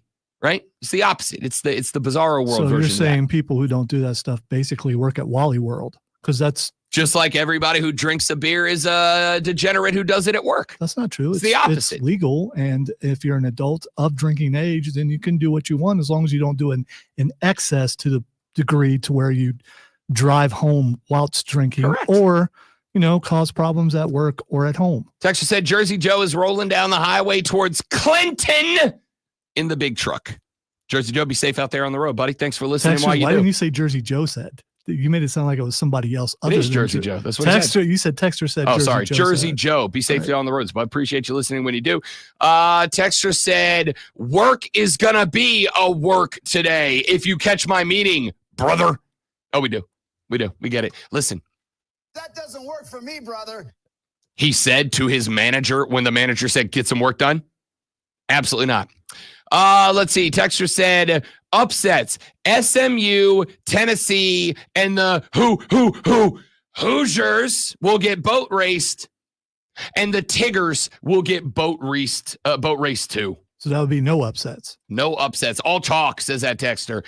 Texter says, no one, I repeat, no one comes into our house and pushes us around. Go Irish, says Dan. Dan, appreciate that, buddy. Good to have you checking out the show this morning, man. Welcome to the Armada. Wow, Dan's like completely against your boy, though. And you ain't taking up for your guy, for Kurt? No, because I listen, I have made it no secret that I absolutely think that my Hoosiers are going to get slammed in this game. I am dumb, but I am no fool. I think Indiana is up against it if we are keeping it a buck this weekend. I don't think this will happen, but what if every underdog wins this weekend? It would be one of the most incredible football weekends of my life, basically, because I don't foresee that being a reality, unfortunately. It'd be super dope if it was, but I ain't putting money on it. I think it is a very chalky weekend, to keep it a buck with That you. would be a rough weekend for me because Ryan Day would get fired, Mike Vrabel would get hired, and we'd only win 8 games next year. And then people would be like, why we get rid of Ryan I like Day? Vrabel a lot better at Ohio State than I like him in Chicago with the Bears, by the way. I don't know. He kind of had, but he's got that everyman kind of gruff thing that works in Chicago. It does. It worked for but Dick. that's not what I need right now. Listen, If he goes there, he's got to wear the sweater vest. Sometimes, like Dan Campbell, it is important to lean into the culture of the city. Sometimes it is important to lean into the team you got. And right now, the team they got needs an offensive guy. Sorry, Chicago. Like, I know you want to, great defensive guy, but like, you need somebody to teach Caleb Williams how to play quarterback. That's what Carolina did. It's working-ish. Texas said, oh, hell, as a Florida State fan, Georgia should be kicked out of the playoffs because you can't win without your starting quarterback, LOL. I mean, listen, if Georgia... That's only true if you're in the ACC. If Georgia didn't win the SEC, 100% I'd hammer on that just to be annoying. Just to be annoying, I'd hammer on that. Texas said, Rob, Denver needs to draft Ashton Janty. They don't have a run game. Yeah, that was their problem last night. Texas said, most likely upset, number 1, Clemson over Texas. Number 2, Tennessee over Ohio State. Number 3, SMU over Penn State. Number 4, Indiana over Notre Dame as the least likely. We're not exactly opposite. He says Clemson over Texas because of Wesco, Brenningstool, Williams, and Klubnik. And then he adds in all caps, TJ Parker and Sammy Brown, which I get. Here's my problem. Can I tell you who I don't trust in this game? And it ain't Dabo Sweeney, and it ain't Cade Klubnik. Can I tell you who I don't trust in this game? Wes Goodwin, your defensive coordinator. He was a very nice guy. I enjoyed my conversation with him at ACC Media, at Clemson Media Days a handful of months ago. Very nice guy. Rooting for him. Very nice guy. But I put a lot of the blame of the South Carolina loss, and I put a lot of the blame for SMU putting up 17 in the fourth quarter and making the ACC title game a game on Wes Goodwin. Because look, I go back to the SMU game. We've had this conversation a number of times. Explain to me how in the world you ended up in a spot where you decided Sammy Brown, who had been playing electrifying football all through the end of that season, comes off the field for the majority of snaps in the fourth quarter. And would you look at that? Coincidence? I think not. All of the sudden, that guy who gets taken out of the game late, then all of a sudden SMU starts racking up points and makes that game a hell of a lot closer than it had any need to be. Like, you're going to have to explain to me why all of a sudden, after all the success that you had at that point, you're going to have to explain to me why all of a sudden switching to a very soft zone was the right move, because I don't get it. And I am concerned in this spot that if you end up in that spot again, Wes Goodwin does the same thing again. You change up into the defense, you start playing soft, and all of a sudden, Quinn Ewers just takes off on you. I'm nervous that happens. Texas said, Florida State fans have become the whiniest fan base in football. Hope they lose all their games forever. And I'm going to tell you right now, it's been fun to me because of texts like that, listening to South Carolina fans. We got left out of the playoffs. No, you didn't. You lost 3 games. Florida State didn't lose a single one. I don't want to hear it. If you're asking me what group of fan bases is whinier, I'm going to say right now, you know what the system was. South Carolina fans have been whinier than Florida State fans because Florida State fans at least had an argument to lean on. Sorry. Like, this is one of those spots where I got to say, I support you, but I'm calling it a spade to everybody. Texas said, Rob, Clemson has nothing to lose except a shopping day before Christmas. I got to tell you, that's fair. You got to wonder if Clemson plays a little reckless, a little aggressive, right? They're a 12-point dog. Who cares? Go out there, do things. Texas said, never before heard a better description of Tennessee fans than scourge. That should be their official name, like a flock of birds and a school of fish, a scourge of volunteers. Okay, that's actually pretty funny. That's actually pretty funny. You know what's not funny? You know what's very serious? You know what is like Murrow award-winning levels of serious? Lonzo's sports flashes. A more deserving team than Florida State, who is going to the playoffs, Georgia, is going to be without their quarterback, Carson Beck. Backup Gunnar Stockton is expected to make his first start in the Sugar Bowl on January 1st when the Dogs face the winner of Notre Dame and Indiana in round 2. Florida State fans are whinier, by the way. Second player in the week has been signed by Clemson out of the transfer portal. This time, it's Purdue defensive end Will Helt. According to Adam Schefter, Helt is ranked as the number 3 defensive end in the transfer portal by ESPN. And make sure you tune in tomorrow at 2:30 as the Furman Paladins take on the Harvard Crimson.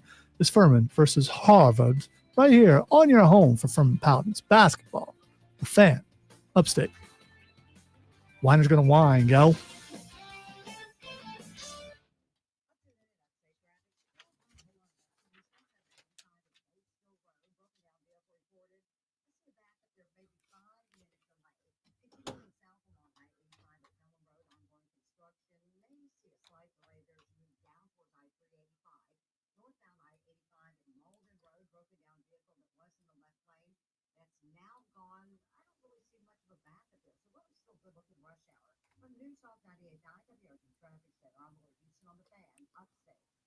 Do you know the most important factor in your company's success?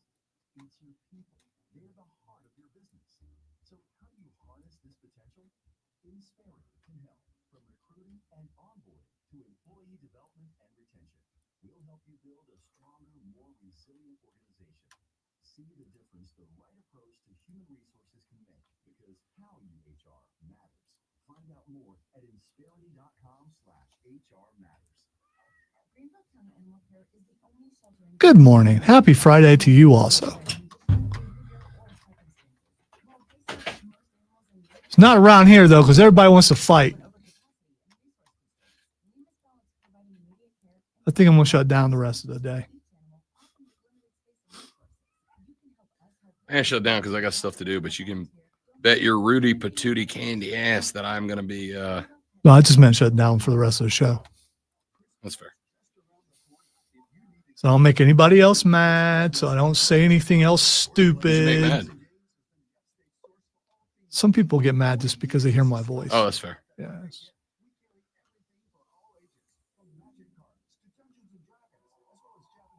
Dungeons and Dragons. What kind of nerds play Dungeons and Dragons? Not us anymore. I haven't played with anybody in a minute. It's very disappointing.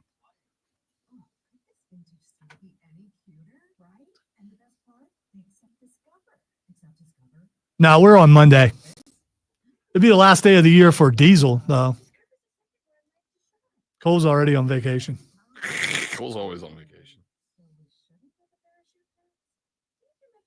Okay, you got your time, take your time. You know.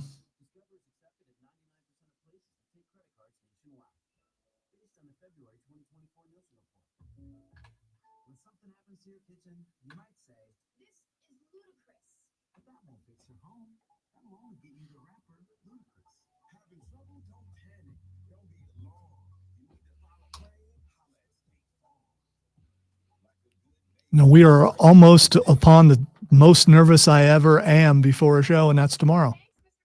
And also usually the most disappointed I am after a show in my performance. Yes, Jason, I'm aware that is a quote from Dan Devine, former head coach at Notre Dame from a long, long time ago.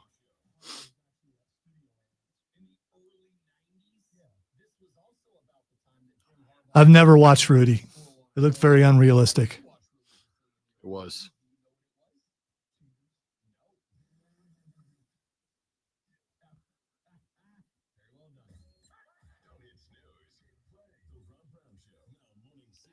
Don't do that. Don't do that unless you want him to wear those every day.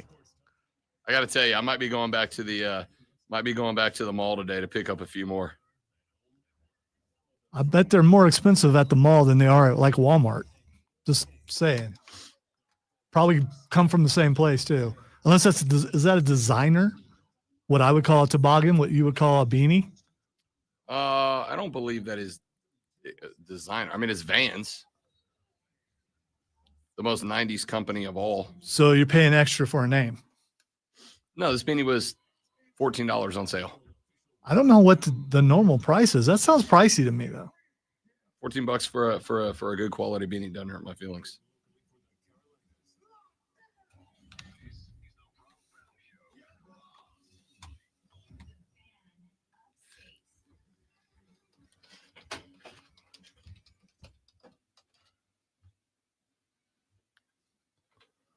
By the way, $3 at Walmart. I mean, okay, but you're paying for a name. That's all I'm saying. But hey, when you're rolling like you rolling, you can afford to pay. I got for a talent name. money, baby. Yeah, there you go. I got talent money. All right, I'm just swimming in it over here, keeping it a buck. Ladies and gentlemen, welcome back. Hour number 2 of the Rob Brown Show goes number 3 of the Rob Brown Show. It's Friday. Got to get down on Friday. I don't know what you want from me. It's my fault. I've made it seem like an eternity today. I apologize. No, I don't. They don't. And that's okay, because we're going to get through it, people. That's what we do. We get through it. It's not getting through it. We're going to have joy. We're going to continue to excel as we always do, because that is what we do on the Rob Brown Show and the Fan Up Safety. Three-time South Carolina Broadcasters Association Sports Talk Radio Show of the Year. Winning. Rolls on. Plenty to continue to discuss, debate, and talk about. Spending a lot of time this morning on the college football playoffs upcoming this weekend. Starts tonight, 8 p.m.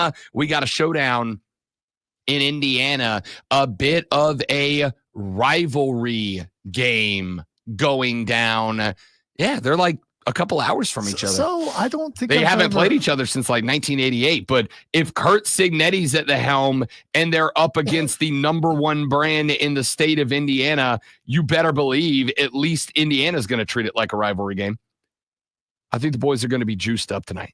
That being said, I still think Notre Dame wins the game. I don't think, well, there's no home turf advantage. I guess there is kind of. Oh, yeah, there is. I mean, it's still in the same. I just don't know that it's a rivalry. Notre Dame, Indiana is the, I believe. Do they just flat out hate each other? I don't know is the answer. Again, I don't think these teams have played each other recently enough. I mean, again, I think if you're Indiana, you probably got at least a little bit of little brother syndrome going on in this game, don't you?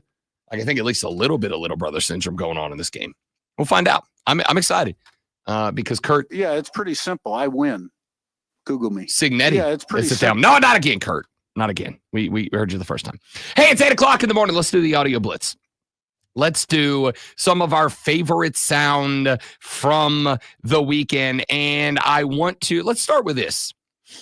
Dan Campbell is the head coach of the Detroit Rock City Lions. He did a little piece with the Lions social media team. He was answering some questions, and they asked him, Dan Campbell, what's your hype up music? What do you got on in the earbuds before a game starts? Lonzo, what's your best guess? What's Dan Campbell listen to get hyped up for a game?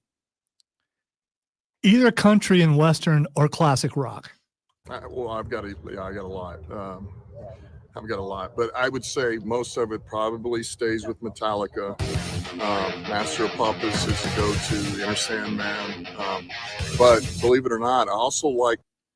Okay, So he said Metallica, Master of Puppets, Enter Sandman. It's great picks. By the way, I just is want the to point most. out, that's classic rock now. He is the most That song is classic rock. metal guy of NFL head coaches. That is 0% surprise. But at the end, you heard there at the end him say, but. He said, but there's also what's the other genre of music that Dan Campbell listens to? If I gave you a guess, it would be what? I already said country and western, because I said country and western and classic rock, which I still say Metallica is now classic rock. So. Shockingly, it is neither. Believe it or not, I also like classical music. I like the soundtrack from The Last of the Mohicans. That's an old throwback movie. All right. I love the violin. I love the cello. I love anyway. So that kind of gets me going a little bit. Last of the Mohicans soundtrack was his answer. And I want you to know, I'm kind of here for it. It's kind of good. Like, it's kind of really good. I saw Last of the Mohicans. What? But you will find, as we've mentioned many times, that when other people like things, Lonzo doesn't. What I don't know why you always go to that. We've also, if you pay attention, have pointed out a certain period of my life financially where I just couldn't go to the movies. And so a lot of these movies all hit around that time when I was barely making enough to pay for gas to get to work. You aren't there now and are allowed to watch old movies. Missed windows. I mean, there's no window for Last of the Mohicans. Here's the other thing is, if you can barely afford to get to work and back, you can't afford cable. And back when this movie probably came out, it didn't come around until regular TV till a very long time. They have not deleted Last of the Mohicans. Right. You can still go watch it. It's now out of. So what? So is Citizen Kane, but I still tell people you got to go watch it. For the most part, I'm a forward thinker. So I mean, going back into the past to watch something that I missed, it reminds me of a time that I really struggled. And why would I want to put depression? It can't remind you. You never seen it before. It can't remind you of anything. You haven't me of a time period when I had no money, which I just mentioned. You may be dressed in a way where you can, wax nostalgic and be okay with it and brood, but I am not. Clemson missed out on a big name recruit many years ago. Here's the story. Clemson, dude, I love that place. They recruited me heavily. They wanted me to go there and have a package for me, and start right away. And they believed in me, and I believed in that program as well. And great talent, I can tell you that. So I took an official visit there. I got bombed, bro. I was going into these visits ready to party, really was. I was out of control, man. So I go there, have a great time or whatever. I think I lost my wallet, my phone. It was just I was a mess. And then I leave, and then everyone's like, "Oh man, how can this kid not come here?" And I loved it there. I can't lie. Clemson would have definitely been my number one pick if Arizona wasn't there. I commit to Arizona. I get a phone call 2 days later. I guess I gave out my number to some girls there or some cheerleaders. I can't recall. And I get a voicemail from them, a call. They leave a voicemail, and they just told me how these 3 girls on the voicemail just telling me how bad I f***ed up picking the University of Arizona. And then I was debating my commitment to Arizona, and I'm like, damn. What was I doing? I didn't get no voicemail from Arizona, but I'm getting these voicemails from University of Clemson. They knew what they were doing. They almost got me to switch my commitment to them. But it was pretty wild, man. As a 17-year-old kid, I thought it was the coolest thing of all time. I mean, respect to the Tigers for knowing their recruiting base. Am I right? For knowing how to play the game. Am I right? You almost had Rob Gronkowski wearing the tiger paw because the ladies called him and said, "Hey, big boy, you might have screwed up a little bit." Who would he have been playing football for? Who was the coach at that time? Oh, I don't know. How long ago? Gronk ain't been there in a hot minute. Right. Gronk ain't been in the college game in a minute, son. I'm just curious about who the coach was there and what kind of offense they played and if he really would have fit there. I can't imagine a world where Gronk and Dabo Swinney got along. Right. Respectfully, neither one of them a bad guy. They just live their lives very differently. Dude. Maybe they could have pulled off like a work relationship, right? But Gronk said I almost switched my recruitment to Clemson because 3 hot chicks called me and said bow chicka bow wow. Okay, you're acting like this is this program's on more up and up than any others. I can send you arrests that happened during Dabo for the same kind of stuff that Rob Gronkowski. Wait. So you and I both know their personalities and let's say views on life are a little different. Just a little. Deshaun Watson played there. So, I mean. That's true. Here's the thing. This is why the Deshaun story hits so weird amongst Clemson fans. Because every story about Deshaun Watson was that Deshaun at Clemson was like a stellar guy.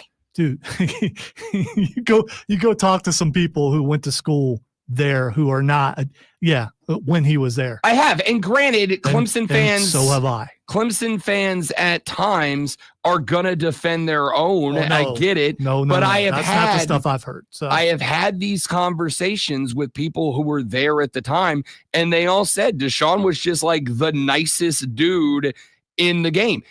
For the record, womanizing around doesn't make you a bad guy. It just means you're a womanizer, as the lovely Britney Spears once said. All right. Now, if he was womanizing the way he's womanizing in Houston, that ain't womanizing. That's being a sexual predator. There's a difference between womanizing because hot chicks are calling your phone and going, you screwed up by going to Arizona, Rob Gronkowski. But the stories I've heard was, Deshaun had his fun with the ladies. But that doesn't make him a bad dude. It just means he was a womanizer. By the way, really quick, Mike Golick Jr. just X'd out a video. 7 a.m. in South Bend. Cars are already lined up waiting to get on campus as a light snow falls. He calls it a light snow, but it's already sticking on the ground and on the pavement.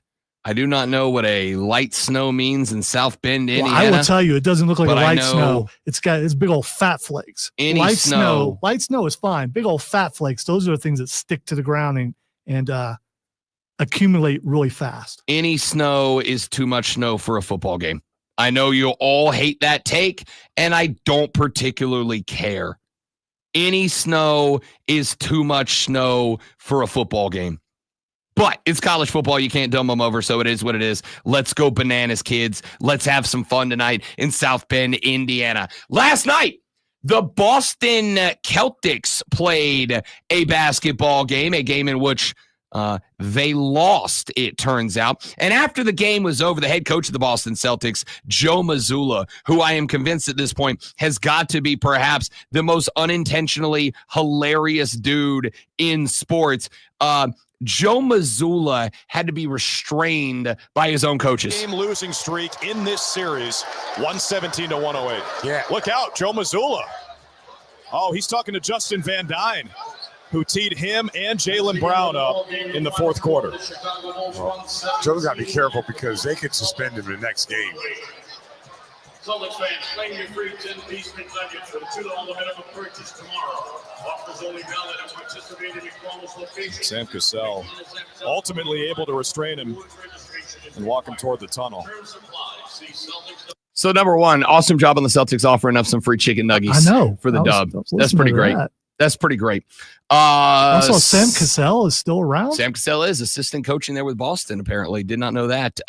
Here's my favorite thing, though. I didn't play you that because Joe Mazzulla had to be restrained. I played you that so that you could hear at the end of the contest, Joe Mazzulla went into the press conference. He was still a little bit heated up. One of the reporters said, "Hey, Joe, some shenanigans happened there. What was your message to those refs that you were actively?" By the way, you could lip read them. And he said, and I indirectly quote, "Bring your in over here," to a ref. Like straight up challenged the guy to a fight before he got dragged away. Hey, Joe. After the game, looked like a couple of assistants and security guard needed to kind of hold you back. What message were you trying to deliver there?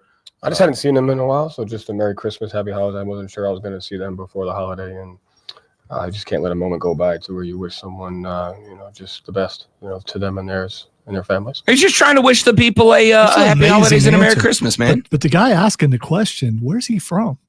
I assume he lives in Boston. What would be? Yeah, that was interesting. Joe Mazzulla very simply wanted to go and wish the officials in that game a Merry Christmas and Happy Holidays. And frankly, I think he should be commended for that. I think it is commendable that Joe Mazzulla was trying to take time out of the very busy schedule of an NBA head coach to roll out and tell the officials, a group of, let's be honest here, a group of underappreciated people on planet Earth, these officials that go out there and do a wonderful job. Joe M just wanted to roll out there and be like, fellas, the holidays are upon us. I hope you all have a wonderful Christmas season. And I don't know why everybody's hating on Joe Mazzulla instead of saying how much we respect and appreciate the fact that he wanted to go tell the officials to have a wonderful holiday season. I think that was very big of him. So good on Joe Mazzulla. You know, we need more of that Christmas spirit floating out there around these great United States. We do. John Gruden is the newest employee at Barstool Sports. He was on a podcast yesterday with a former friend of mine, Brandon Walker. Brandon Walker's a Mississippi State feller. You know those folks in Mississippi State. They love their clanger, clanger, clanger cowbells. You know who doesn't? And all of a sudden, I feel bad about making fun of Chucky's weird sound bites.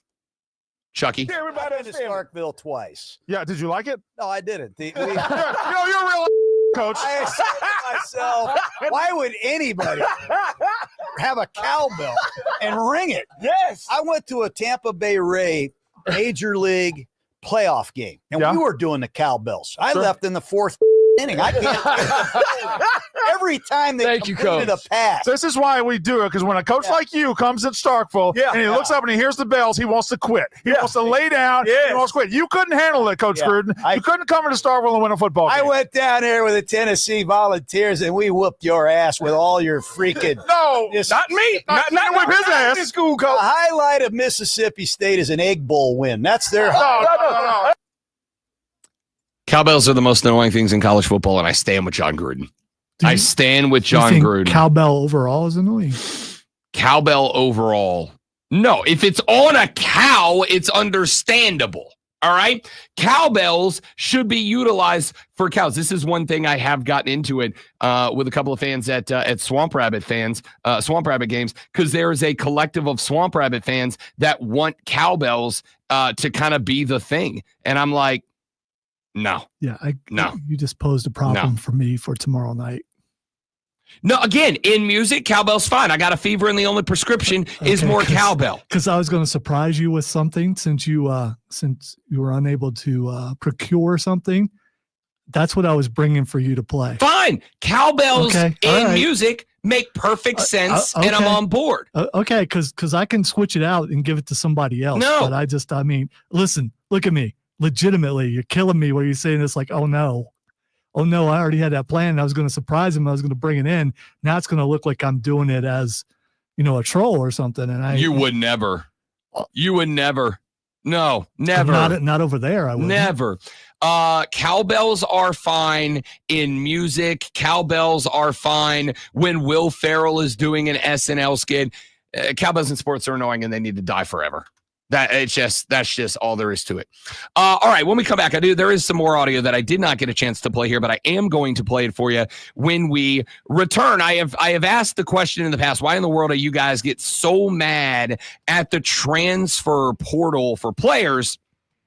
But we're always good with coaches who say, bleep this, I'm out. And I've said for a long time, I think it's a little bit disingenuous to do so. Well, there is a coach who has hit the transfer portal this offseason, and he is currently being roasted right now by members of his former fan base. And I'm going to give you some insight onto that when we come back here in just a minute from now. The Rob Brown Show carries on. It's the Fan Upstate.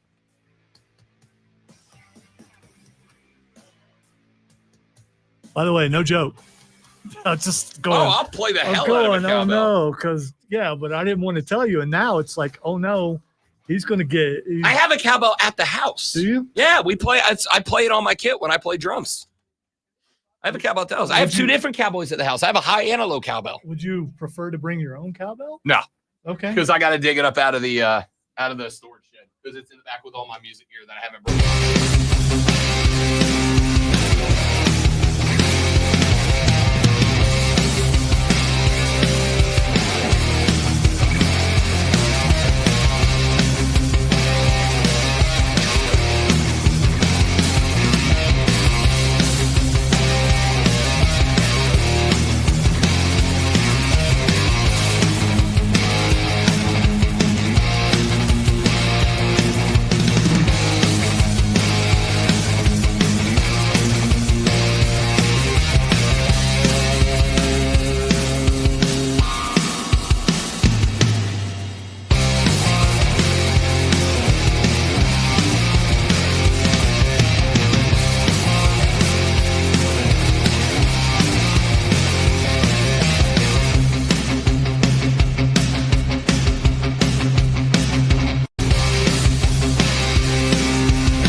He switched chairs. I like that we have a listener who has a name and then a DBA name. That's fantastic. What's DBA mean? Doing business as. I would rather have played in the snow than in 45 degrees in a driving rainstorm. I'd rather not play at all in weather. Let's play 72 in sun every game. You know, when football players can be the best version of themselves. Also, if you guys are so pro elemental football, why are we good with field heating systems under Lambeau Field? We should rip those out, right? We should make them rip those out because part of the elements is what it does to the ground. Am I right? I don't know what this Wii stuff is.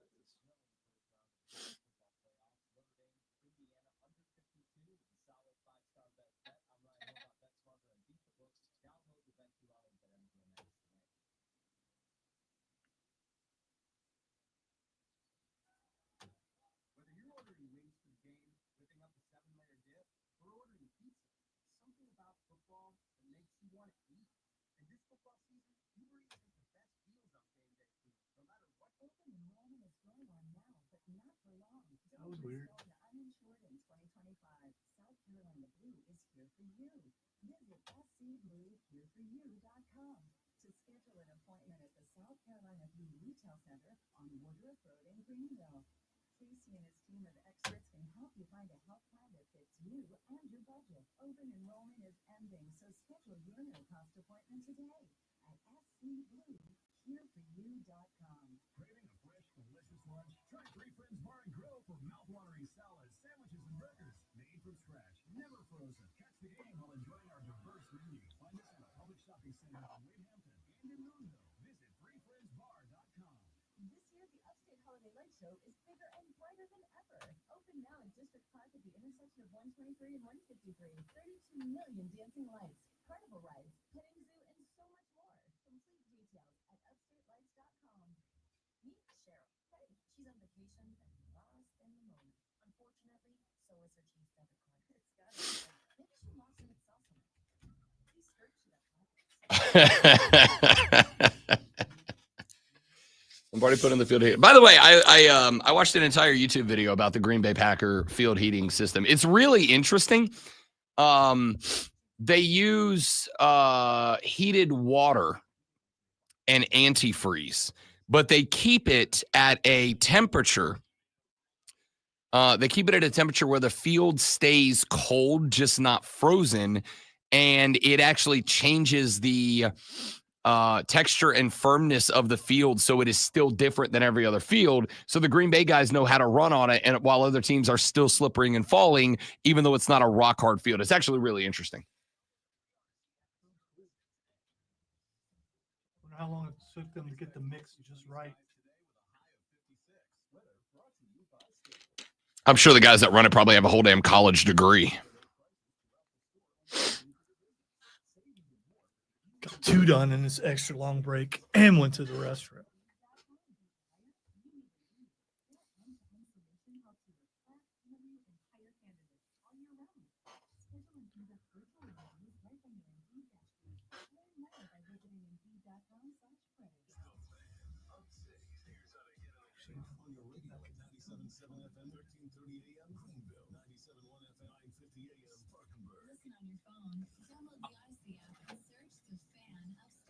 There's a whole lot more to know about sound, but you really want to go into the subject.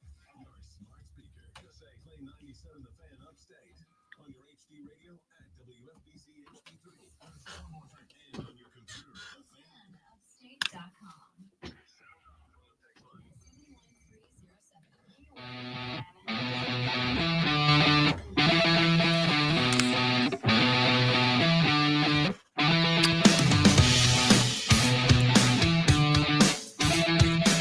One of the things that I have spent quite a bit of time in my time here in the upstate talking about is the belief that fans to some degree are a bit hypocritical in their stance on the transfer portal.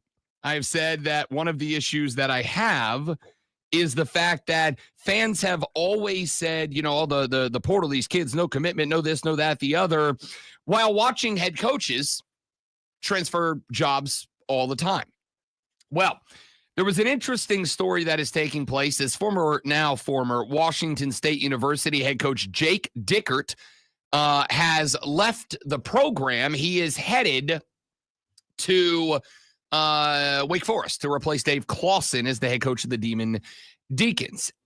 Now, that in and of itself is not all that unusual. Moving from a school that does not have a conference right now. Well, they do, but it's the Pac-2. And the Pac-2, even if they do expand and add some excellent schools like, I don't know, Tulsa or something, is probably never going to have the same pedigree that it did back in the day. So it makes sense that he would take this job. Even though it is a low-level ACC team, it is still a Power 4 team. They are going to have more resources as the ACC grows, assuming it doesn't die a gruesome death in the future. Either way, it may not be a step up today, but the roof is probably a little bit higher for a Wake Forest than it is a Washington State, just based on what the future holds for those two schools and conferences. That's not the problem. What is interesting with this is that just a couple of weeks ago, former Washington State head coach Jake Dickert did a couple of interviews in local media where he went on the record saying, hey, look, I'm not going anywhere. I'm a Coug, and I'll be a Coug because I believe that the Cougs have everything ahead of them that they could possibly need to be long-term successful. Now, whether or not he is telling the truth about that, I am relatively unsure. But what I do know is dude said what he said. And what he said was, I'm not going anywhere. Well, he done went somewhere, y'all. He done went somewhere. He is taken off. And what's interesting about that is that the local media has been popping the bleep off about it up in the Seattle area. I want to start with a soundbite from a Seattle reporter, and I do apologize because I don't have the name of the reporter right in front of me, but they went on their local news show and dropped a scathing report. Imagine if the captain of the Titanic was rescued instead of going down with the ship. Imagine how the families of the deceased would have felt if that captain then boasted to the world about its next venture on a brand new luxury liner. That's how Cougar fans probably feel about Jake Dickert tonight. It wasn't enough of a gut punch to abandon Washington State to take the head coaching job at Wake Forest just 2 days after quarterback John Mateer entered the transfer portal, joining a group of more than 20 players and counting to do the same. A mass exodus that leaves the Cougs with a decimated coaching staff and decimated roster. In what has to be as tone-deaf of a social post as I've ever seen, Dickert then sent a photo of himself and his family in a private plane on his way to his new school. Headed your way, Deeks. See you soon, he said. For years, Jake Dickert preached loyalty, what it meant to be a Coug. In a day and age when loyalty seemed dead throughout college sports, it seemed that Dickert was one of those rare breeds that would see things through. That was Dickert's whole ethos. It was the narrative he'd built all these years. Through the Pac-12 issues, Pat Chun leaving, even Mateer the other day, Dickert was the guy who had built himself to be the one guy to provide optimism in the storm. And that's why it hurts so bad. Washington State is clearly the victim of a college football landscape that has left them behind. The future of the program is unclear right now, and it's tough to see what's next. But Dickert not just abandoning them, but doing it at this time and in this manner, that's not only akin to a captain rescuing himself from a sinking ship before many others, but then indirectly gloating about it to those he left behind. Yeah. See, when people say, Rob, how can we expect the youths to learn about honor and loyalty and integrity and all that? My response is, was, and always has been, I don't know. Why don't you have the people that are in charge of college football show a little, and then you can ask me that question, and it will be more fair at that point. But when I have dudes that are doing what this dude is doing, and not just leaving the program, but leaving the program weeks after he said, yeah, I'm never leaving this program. I am going to see it through to the bitter end. Leaving the program and tweeting about it, that he was on a private jet on his way up to Deacon Land. I don't care. I don't care that players have the option. By the way, he wasn't the only one. There's another guy, radio host Ian Furness of 93.3 in Seattle, went on the record. He had done an interview with former head Washington State coach Jake Dickert just a few days ago. What about the kids left in the program that aren't in the portal? What about the kids that you just recruited, the 23 guys you just recruited in the recruiting class? Wazoo's different, Jake Dickert. You know it's different. You know we're in a different circumstance than a lot of other schools. And I think that's why it's just kind of hard to wrap my arms around it. He didn't pull a Jonathan Smith at Oregon State and go to what has been a good Big Ten program over the years in Michigan State. Yeah. He didn't go from Washington to the best college football program in the country in Alabama. He didn't go from Arizona to the University of Washington like Jedd Fisch did. He took a job, an easy way out at the worst ACC football program and arguably one of the 4 or 5 worst Power 4 programs in the country. I cannot understand it.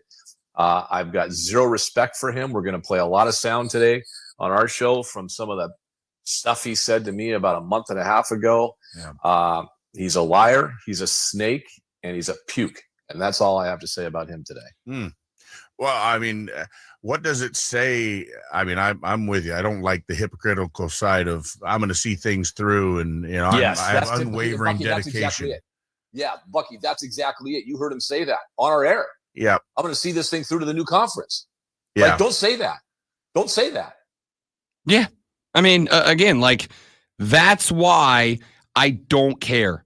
That's why it doesn't bother me that kids can go in the portal. That's why I don't care. That right there, you had a dude who made his entire sales pitch based on loyalty. I'm here. I'm going to see it through to the bitter end. And the minute a Power 5 school called up and said, hey, big dog, how you want to come join us? How about it?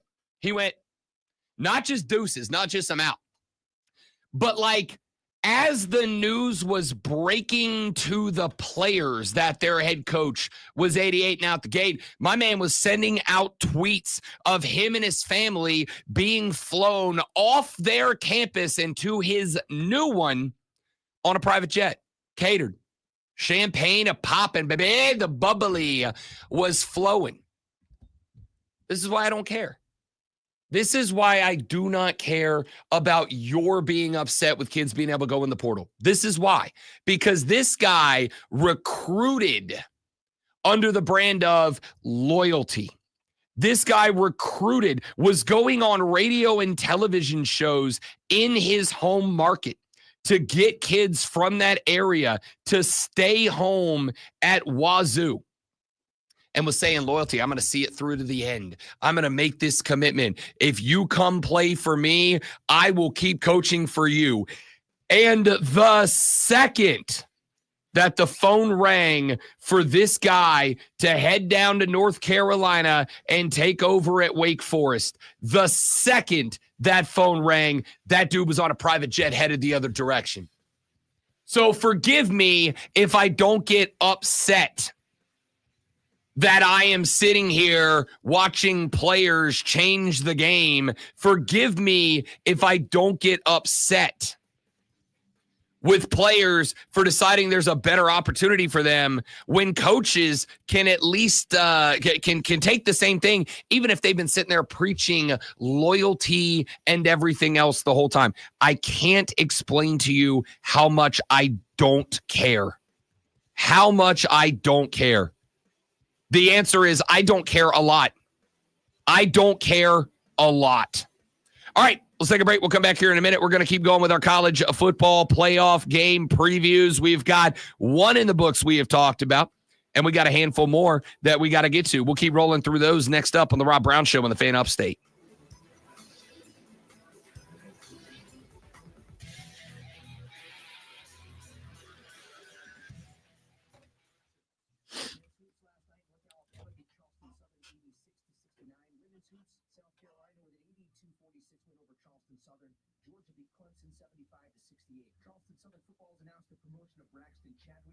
Director of Football Operations, assistant coach. The announcement was made on Thursday. He spent the past 2 seasons in the program as a grad assistant. South Carolina defensive end Pal Kennard was named a consensus All-American on Thursday. He's the 5th Gamecock to be a consensus All-American in school history, joining George Rogers, Del Wilkes, Melvin Ingram, and Jadeveon Clowney. A second key contributor to South Carolina's 9-win regular season is moving on to the NFL. Running back Rocket Sanders announced on his X page Thursday afternoon his intention to enter the draft. He's not expected to play in the bowl game. Sanders rushed for 881 yards and 11 touchdowns. Classic Rock 101.1 is your home for Carolina Panthers play-by-play all season long. Download the Odyssey app, search the Fan Upstate, and listen anywhere on your phone. I'm Chuck Sanders with the Sports Flash on the Fan Upstate. Up in upstate traffic, a little bit of a mess up now northbound I-85 north of Malden Road. Sold out vehicle causing about a 5-minute delay there. Flip it around southbound I-85 at Helen Road. Construction there, ongoing construction as you move down towards I-385. Seeing some slight delays there back towards Highway 14, and lights are messed up, not working correctly. I think coaches should have to sit out a year before they switch schools. That seems fair. Now, listen, you gave the players the portal. I don't care. Like, part of the increase in responsibility and options for the players is that you're in the real world now. And in the real world, sometimes bosses move, sometimes managers move, sometimes people take other opportunities that are better for them and they move on. I can't get upset with them for that.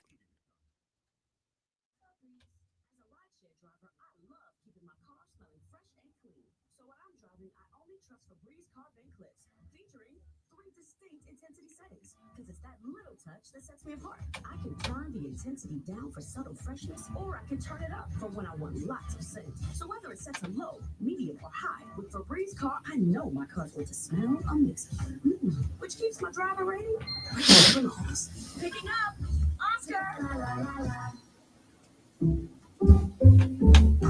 Some people just know they could save hundreds on car insurance by checking Allstate first. Like, you know to check that your seats aren't in the visitor section first before buying tickets. I'm so excited for this game. I can't believe we got us tickets. Me too. Wait, are we on the wrong side? Yeah, checking first is smart. So check Allstate first for a quote that could save you hundreds. This is going to be a long game. You're in good hands with Allstate. Savings vary, subject to terms, conditions, and availability. Allstate Fire and Casualty Insurance Company and affiliates, Northbrook, Illinois. Oh, could this vintage store be any cuter? Right? And the best part? Except to Oh. in a little place like this? I don't think so, Jennifer. Oh, yeah, huh?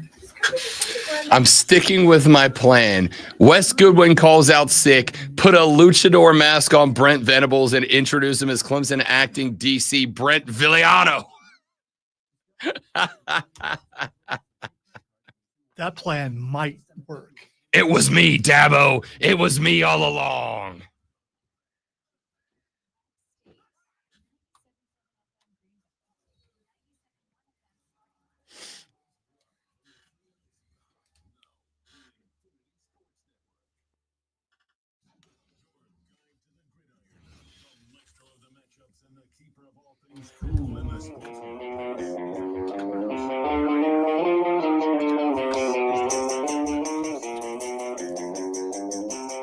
We have been talking a lot of college football so far in the show as we wrap up hour number 3. And the reason why is because the college football playoffs start tonight up in Indiana, the Hoosier State. It is the Hoosiers taking on the Notre Dame Fighting Irish. And yes, I am quite excited, ladies and gentlemen. I will not pretend that I am not. How could you not be? The first ever 12-team playoff just about set to get started. We have talked a lot about Ohio State and Tennessee so far this lovely AM. We talked a little bit about Indiana and Notre Dame, but now that we've got ourselves a bit of a lengthy segment here, what do you say we take just a moment to dive headfirst into this Clemson v. Texas game out in Austin, Texas? And I think there's quite a bit to break down in this one. I've started by saying, and I stand on it, I think it's going to be a big ask of Clemson to win this game. I think it's going to be a very tough ask for the Clemson Tigers to win this game. I think you are looking at a game in which you are basically at a disadvantage about everything. I mean, honestly, like, I'll start with a couple of things. I will start with, I don't think Quinn Ewers is that much better than Cade Klubnik.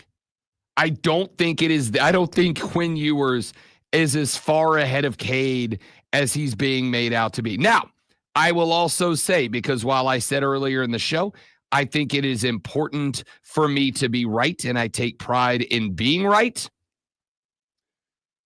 I was dead ass wrong about Bo Nix. Bo Nix might be a dog. Bo Nix, Captain Checkdown might be a dog. Or maybe it's the coach. You won't say that, but maybe it's the coach. Listen, again, I'm not saying I've never said Sean Payton's a bad coach. I've said Sean Payton, we need to stop pretending that he's like this elite genius of all time. And that's from somebody who has Sean Payton to thank for my only Lombardi trophy. But I believe that if an Andy Reid would have been in New Orleans in the Drew Brees era, I'd have had 3 or 4 Lombardis right now. I have one. The most accurate quarterback in the history of the National Football League. My guy got 1 Lombardi with the teams that New Orleans trotted through there. I think he's a good coach. I just think Sean Payton is Sean Payton because of Drew Brees. And just so we're clear, it ain't a bitter thing, because I feel the same way about Bill Belichick with Tom Brady. Hoodie ain't hoodie without Brady quarterbacking his squad. That's just how it is. Bo Nix a dog. But the point here is not to get into a Bo Nix and Sean Payton conversation. The point here is to point out that, hey, even Rob Brown, who does indeed know ball, is going to get one wrong every now and then. But my assertion is that Quinn Ewers is okay. He's okay. I've already said he is towards the top of this quarterback class, but I think that says more about the quarterback class than it says about Quinn Ewers. Texas is a 12-point favorite. The over-under in this game is set at 51.5. Clemson plus 350 on the money line. So 3.5 to 1 if you want the outright Clemson upset in this game. Here are some of the things that we know about this contest so far. Obviously at 4 p.m. on Saturday at DKR Texas Memorial Stadium in Austin, Texas. This is the biggest point spread game of the weekend. Clemson, as we mentioned, a 12-point dog. That is the widest margin of any first-round game. SMU, as we have mentioned, is an 8.5-point dog. You have got a 7.5 and a 7 out there. The Longhorns have been, let's say, inconsistent in the back half of this season. Inconsistent in the back half of the season. They have blown out opponents. They have also avoided one-score defeats just barely with one of the easiest schedules in the Southeastern Conference. There is always, as we mentioned, Quinn Ewers, there is always the fact that Arch Manning is waiting in the wings for his opportunity to step in and build on the family legacy. So who are we keeping an eye on here? We are talking about Cade Klubnik, obviously. Second half of the season as a starter has been dramatically better. Finished the year with over 3,300 yards, 33 touchdowns, and just 5 picks. You compare that to last year when it was 19-9. It's a big improvement. I do not think that it is a good thing that Cade Klubnik. Listen, Dabo told us on this show during the offseason that one of the things that he is looking for is for Cade Klubnik to become a more frequent and more comfortable rusher of the football. He ain't Mike Vick. He's the second leading rusher on this team. 458 yards, 7 touchdowns. Do I want to rely on Cade Klubnik to have to literally carry this team? I don't know, because I've got Phil Maffa, who does have 6 100-yard games, but is dealing with a minor shoulder injury that Dabo Swinney said will require surgery in the offseason. How much can I lean on Maffa to where I don't have to lean on Cade to be the primary ball carrier? And I'm going to tell you right now, Texas's DBs are about as good as anybody that Clemson has faced since they scored 3 points against Georgia back in week number 1. That is problematic for this team. I'm worried about that. You do have to worry about the wide receiver room. We've talked a lot about that. You've got guys like Antonio Williams who have stepped up in spots, like Brian Wesco Jr., who had a big game in the ACC title game. But you lost a couple of guys as well. And it's not that they were big-time producers. It's that they were depth guys. They were guys that I could go to a 5-wide, and you had to look at them and go, okay, there's potential they get involved. There is potential that these guys start to make a difference. And now those guys ain't there. What does that do? I don't know. What can Clemson do to win this game? Lonzo pointed out yesterday, number one, rely on Dabo Swinney's leadership. This is a game, not that it's not this way every game, but this is a game where I think it is imperative that the Clemson football players understand. If Dabo says it, it goes on Saturday. No questions. If Dabo says it, it goes. It's golden. This guy's been here. He's done it. There are some spots this year where I have questioned Dabo Swinney. I have brought up what I thought the problem was last year, and I think it has crept back in a couple of times this year. I think there have been a few spots where Dabo Swinney has told Garrett Riley, step back, I got this, and taken over the controls and run the offense a different way. I can't have that. But I do need every aspect of the management side of the game. I need everybody else in that locker room to understand if Dabo says it, it's gold, because Lonzo has pointed out, and it needs to be leaned on. The guy's got more experience in this role than anybody else wearing a headset this weekend. You better trust that experience to carry you through. All right, let me get a phone call in here before we head out to the break. Lonzo, I don't have my call screening software installed yet. Got that fixed yet. Nope. It's Tyler. Tyler, welcome to the show, big dog. Great to have you back, man. Morning. Hey, so wanted to give you a little dose of Friday optimism. Let's do it. I'm a glass half full guy. I try to chase the good until it obviously has come crashing down on us a few times this year. But an interesting stat I saw this morning when I was cruising through some stuff. So, barring crippling turnovers on special teams errors, decent teams who survived the first few drives against Texas without giving up 2 touchdowns and multiple touchdowns are most likely in for a fourth quarter game. So this is the drop off. So Ewers has crazy drop off quarter by quarter. So listen to this. So first quarter throughout the season, 72.6 completion percentage, 71 yards on an attempt, 9 touchdowns, 4 interceptions. Second quarter dropped to 66%. Third quarter, 62%.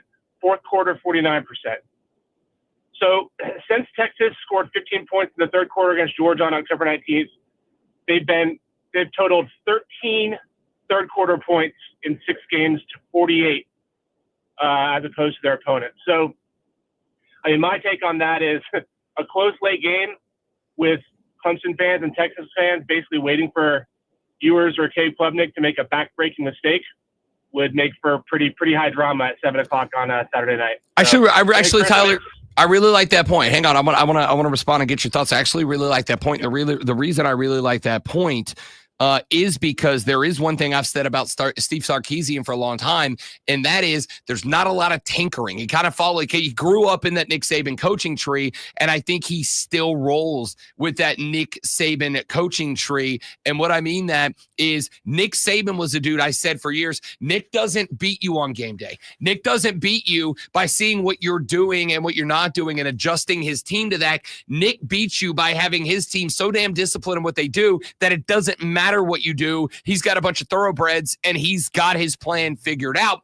Sark comes from that school. You don't see a lot of tinkering with Texas. They just kind of do what they do week in and week out. And teams at halftime that have coaches that can look, see, adjust, and change things up, they do well against Texas. That is where I think Lonzo nailed it in that Dabo's experience in games like this matters. He's the dude that I trust more than Sark to go in the locker room at halftime, see what's working, keep it, see what's not, trash it and adjust it. And those are the things that beat the Texas Longhorns. That's why this team is not a guaranteed Texas win for me. No, 100%. That coupled with the extra week of preparation, so I think you're 100% right on that. I think we're going to have some things go in our favor. We're going to have some breaks. I think it's been touched on multiple times. I think we're going to have to be +2 or 3 in the turnover margin, maybe have a big special teams player too.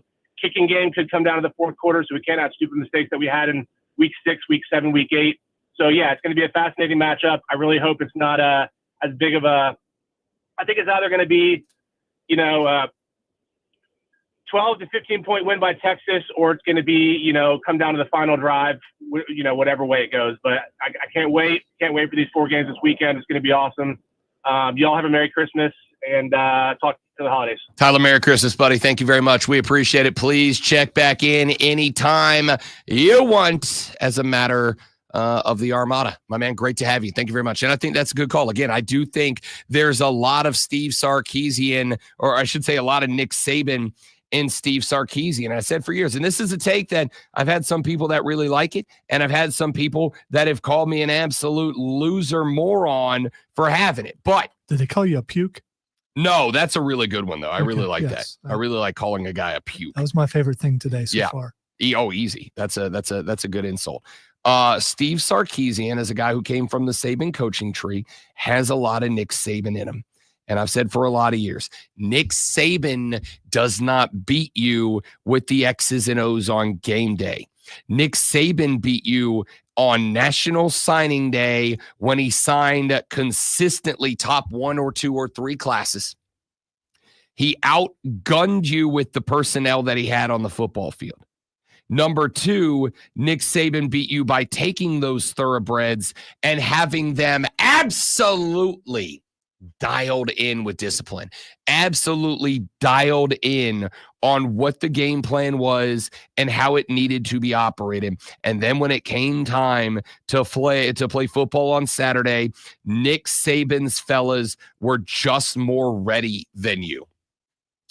I think Steve Sarkisian is trying to replicate that model of football that Nick Saban had. I think Steve Sarkisian is a guy who says, we're going to do what we do. It doesn't matter what they do.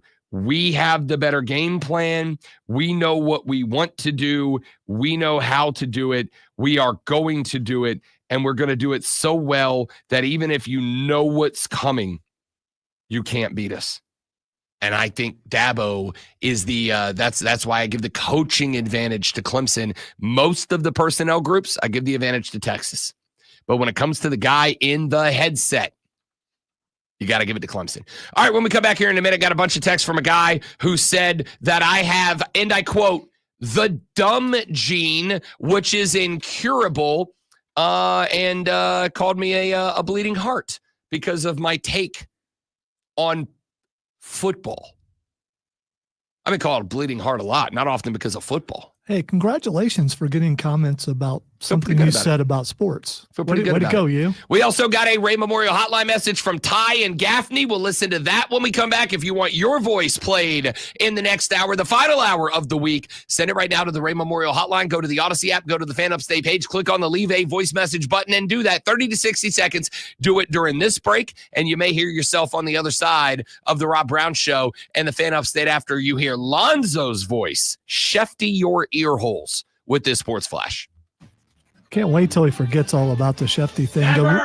The road to the playoffs got a little more rocky for the team from the Mile High City as the Chargers knocked off the Broncos last night, 34-27, in a game that included the first fair catch free kick for points in 48 years. Chargers quarterback Justin Herbert threw for 284 yards and 2 touchdowns, and Denver rookie quarterback Bo Nix posted 263 and a pair of touchdowns in the loss. Reports out of Georgia say that preparations are being made for a playoff run without quarterback Carson Beck. Backup Gunnar Stockton is expected to make his first start in the Sugar Bowl on January 1st when the Dogs face the winner of Notre Dame and Indiana in round 2.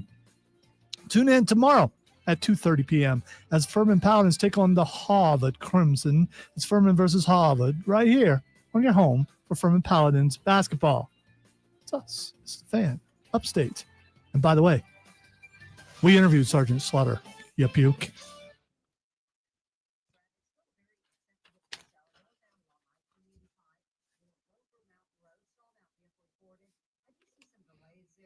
Wasn't calling you a puke, Pat.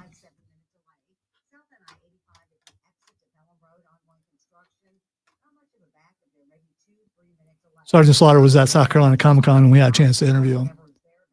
We've interviewed so many wrestlers. It's so weird that I sometimes forget. It's like, oh, yeah, we did. We talked to that guy.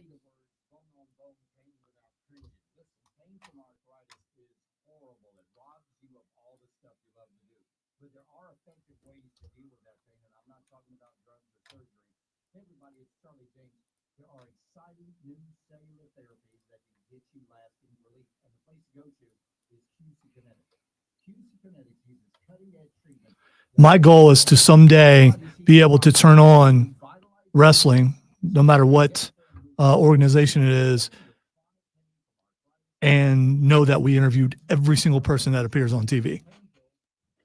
I think it's come close a couple of times that I've turned on TV and just about everybody who's been shown on that particular show we've interviewed. Pat McNeil, DBA, Spike Callahan, thanks for stopping by, bud. Please come by more often. Anytime. You're always welcome here. Did you forget about us interviewing Sergeant Slaughter? Because I did for a moment with just so many wrestlers.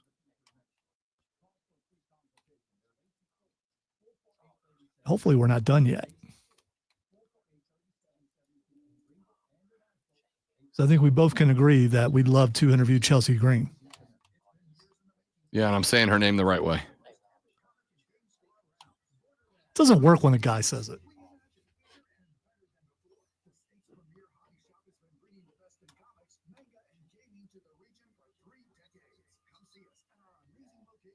410 South Pleasantville.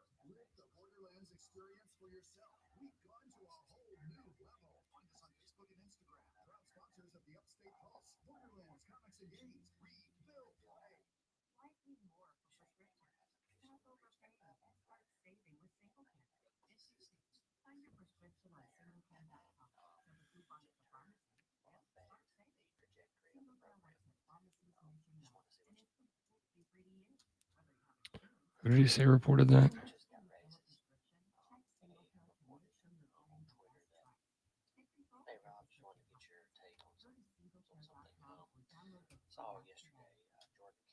Jordan K. My family's in for the holidays and I need gift ideas. That's why we're here. Staples has amazing deals on everything you need. Photo gifts, laptops, and gaming systems. According to the internet, so it should possibly might It's more than definitely likely be true. The Chiefs are the favorites to trade for Jets star receiver Garrett Wilson, per Bovada official. It's a work. Bovada official? That's like a betting site, isn't it? Cheez-It has signed Lenora Sellers to an NIL deal. Way to go. I mean, you know.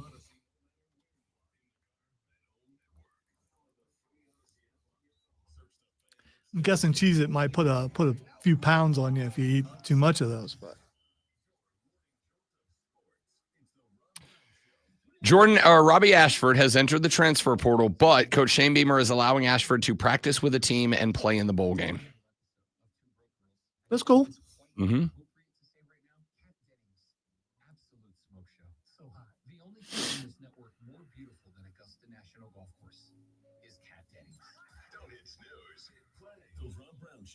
was now in a new series, by the way.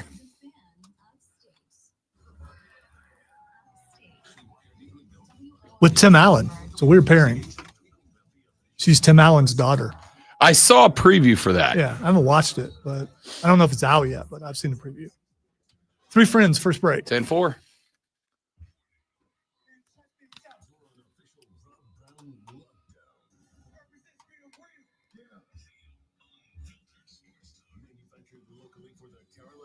Woo!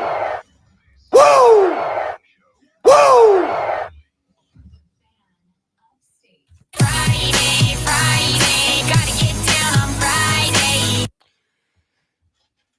The fourth, the final, the money hour of the Rob Brown Show goes now. Welcome back, ladies and gentlemen. It is the Fan Upstate. Rob Brown, the Great One Lonzo, and you. Be a part of the radio program. Lots of ways to do it. The final 60 minutes of the week that you can do so, go right now.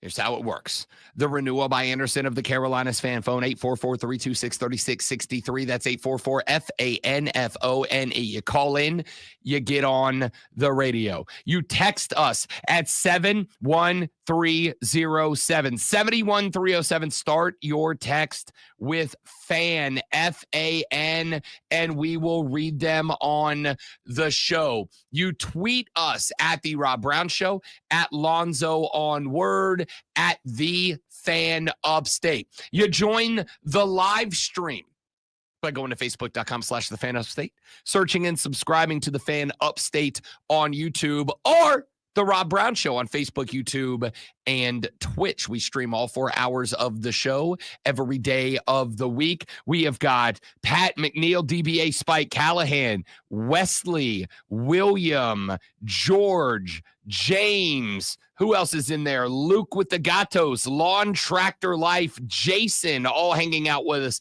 in the live stream right now. And you can join the crew. And Madcrafter, all joining us on the stream right now. Winning.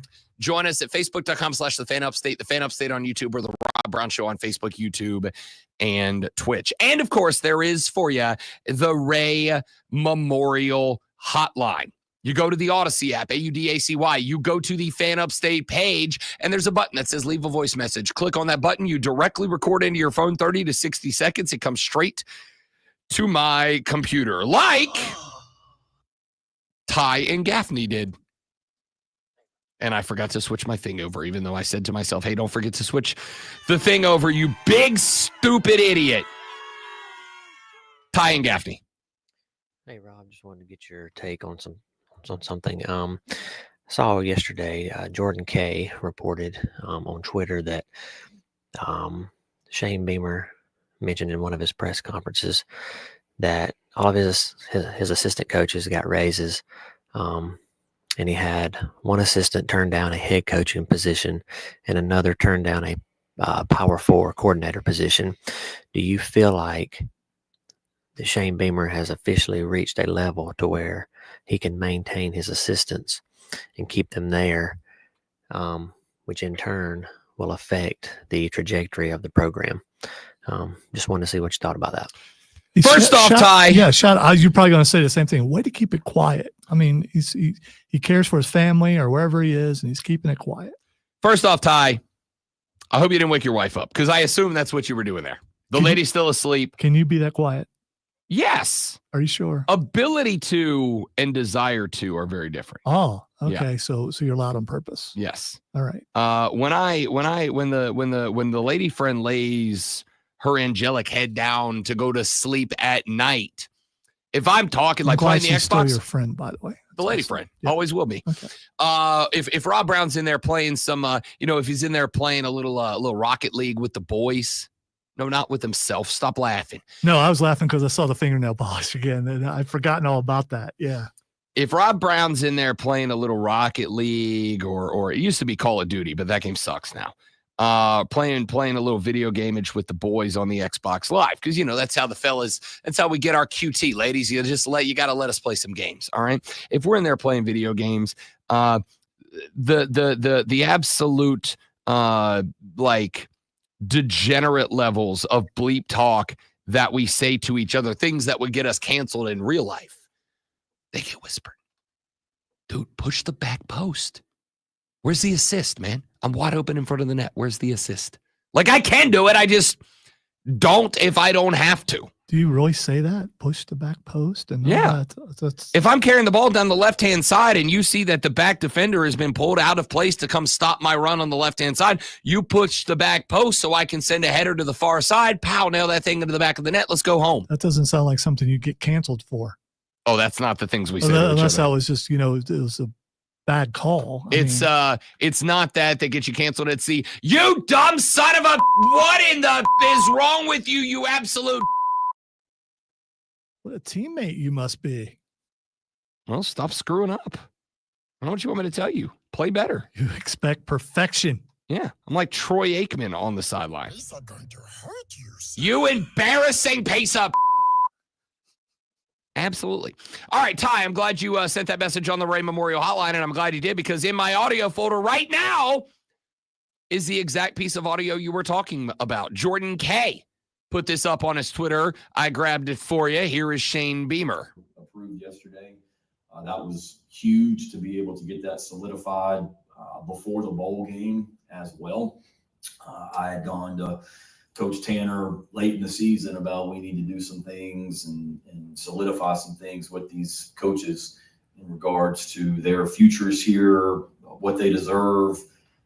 The portal is opening up, signing day is coming, to be able to make a statement about where we are as a program and how we believe in these guys will be huge. And it was a lot of work on Coach Tanner's end, and it's what I was working on the week of towards the end of the regular season, working on these things with Coach Tanner. So grateful for Coach Tanner and his work, and Dr. Amaritas and the board for approving everything and believing in this coaching staff like I do as well. Because obviously when you have the season that we just had, you have a lot of schools, programs that are interested in your coaches. And we've had a coach turn down a coordinator job at another Power 4 school. We had a coach turn down a head coaching job in order to stay here.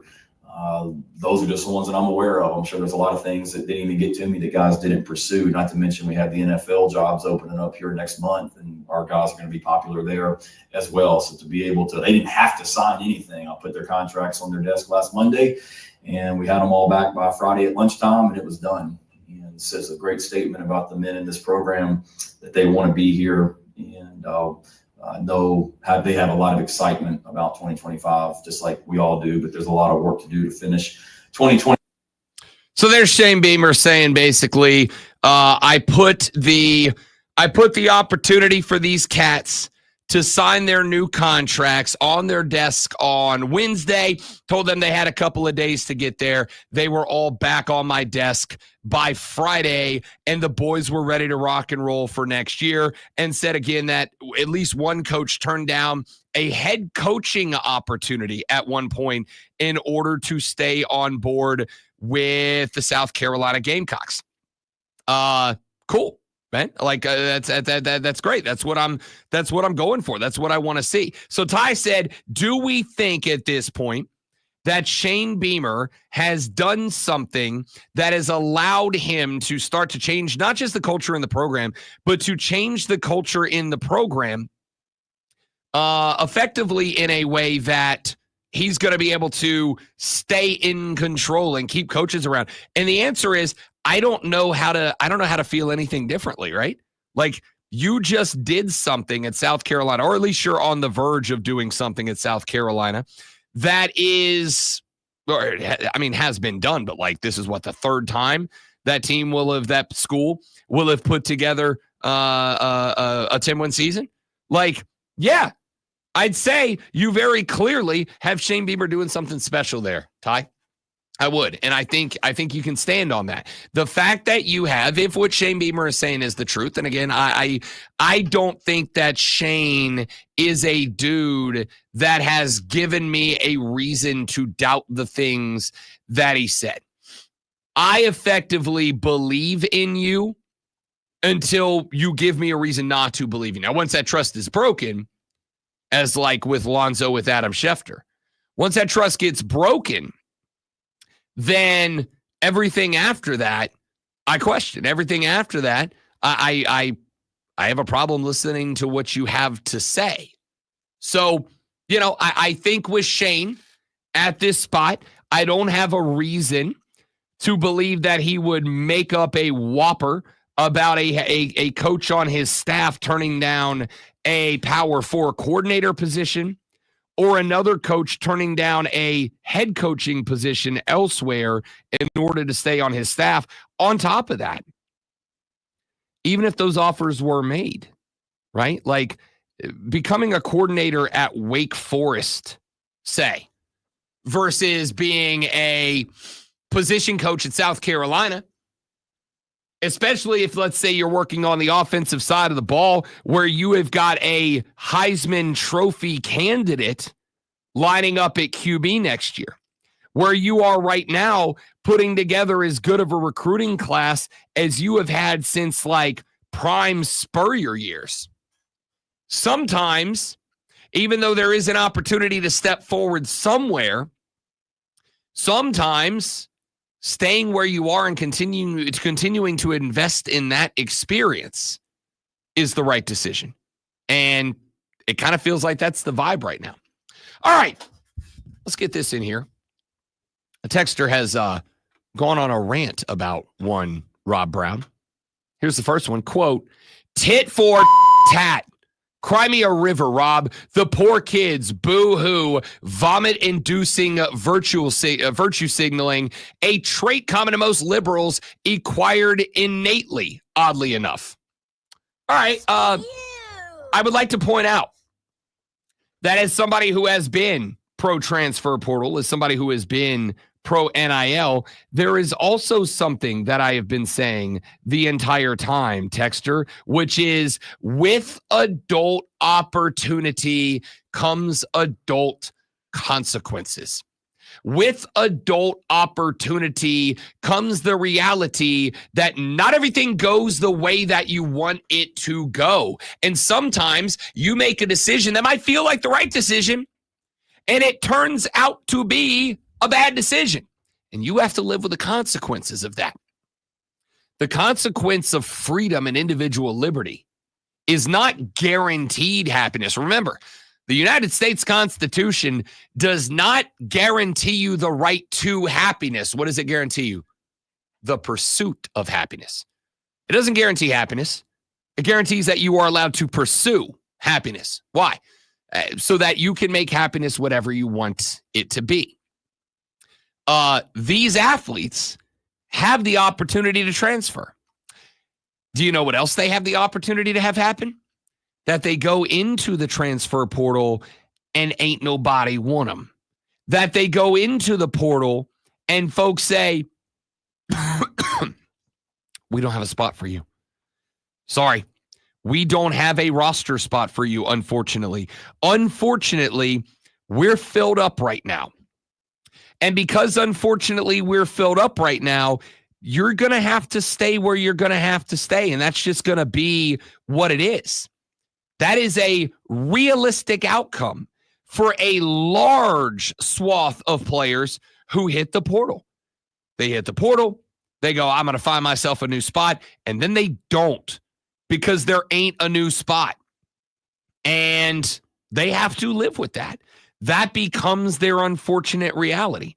So because of that, yes, I defend the player's ability to move on.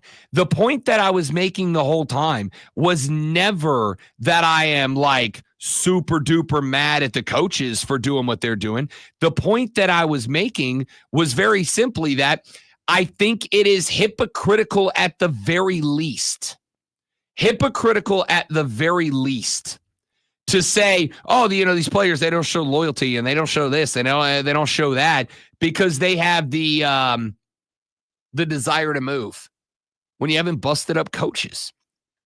The same texter then says, Rob, where did that narrative originate with Peyton? Parcells? 100% wrong. Loud wrong about Belichick. Brady is the GOAT, but they are not mutually exclusive. You, like many others, are victim to years of binary thought process, a.k.a. the dumb gene.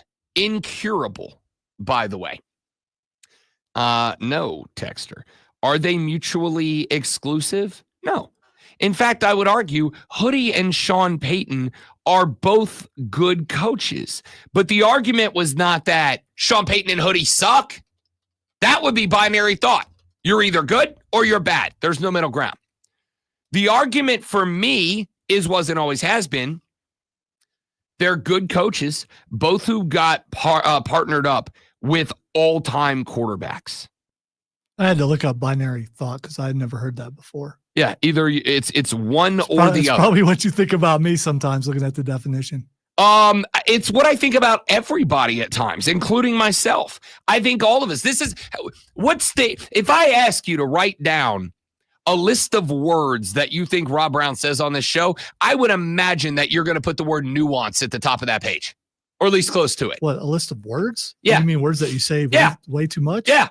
Nuance is going to be way at the top of that list. No, it's going to be way below big dog because that's probably so. Probably like at the top. Probably so. Yeah. But nuance is going to be, but still. Nuance is definitely going to be in the top 5 words that I say on the show. What you are talking about here, texter, is nuance. The nuance in the conversation is that you are correct. I don't think Breeze or Brady would have had the career that they had without Belichick or Sean Payton. But I also think that the legacies of Payton and Belichick are both because of the quarterbacks. I think without those guys, they're both Mike Tomlin. Pretty good coach. Pretty good coach. A guy that I'm falling over backwards to go grab? Not really, but a pretty good coach, right? And that's what I'm leaning on. Pretty good coach who both got partnered up with an all-timer. See, that would be like radio. Rob, pretty good host. He gets paired up with me, and then suddenly he wins awards. I mean, yeah, there you go. Pretty good host that I got paired with the Tom Brady of producers, executive producers, who also talks and has his picture on the building. So I mean, my head's bigger. Texture said, not today because you're wearing that beanie and it's covering it. Texture said, have there been kids that went to the transfer portal, couldn't find a new team, and their old team said we don't want you back, and then didn't get to play that year? Yes.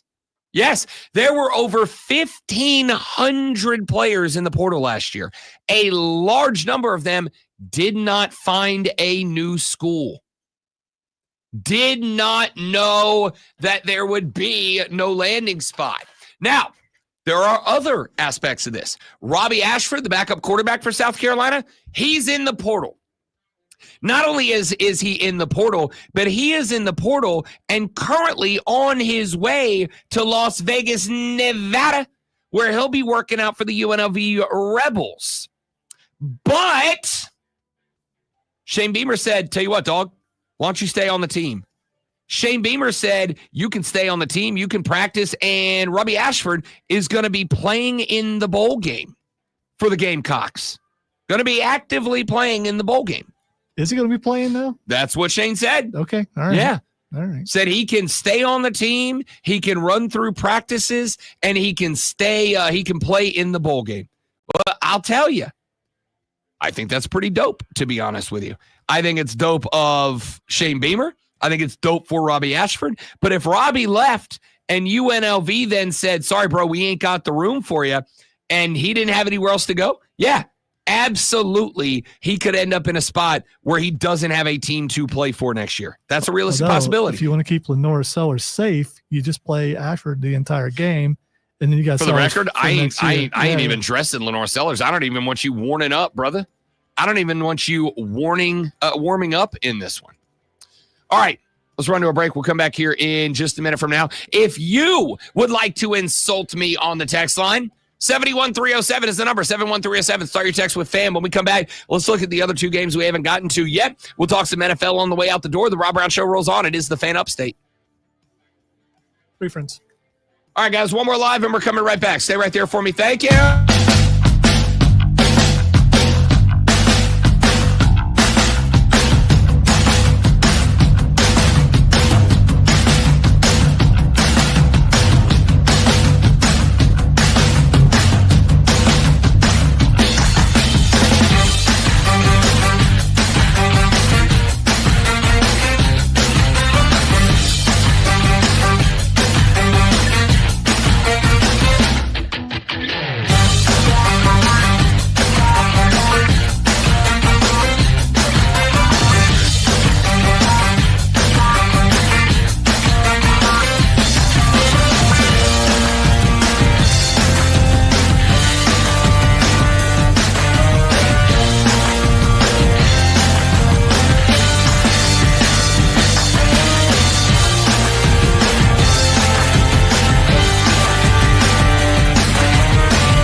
Yay.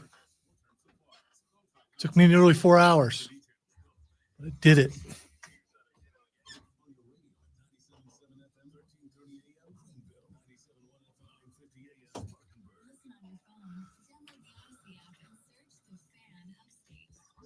Look, it's that one guy talking about that one thing.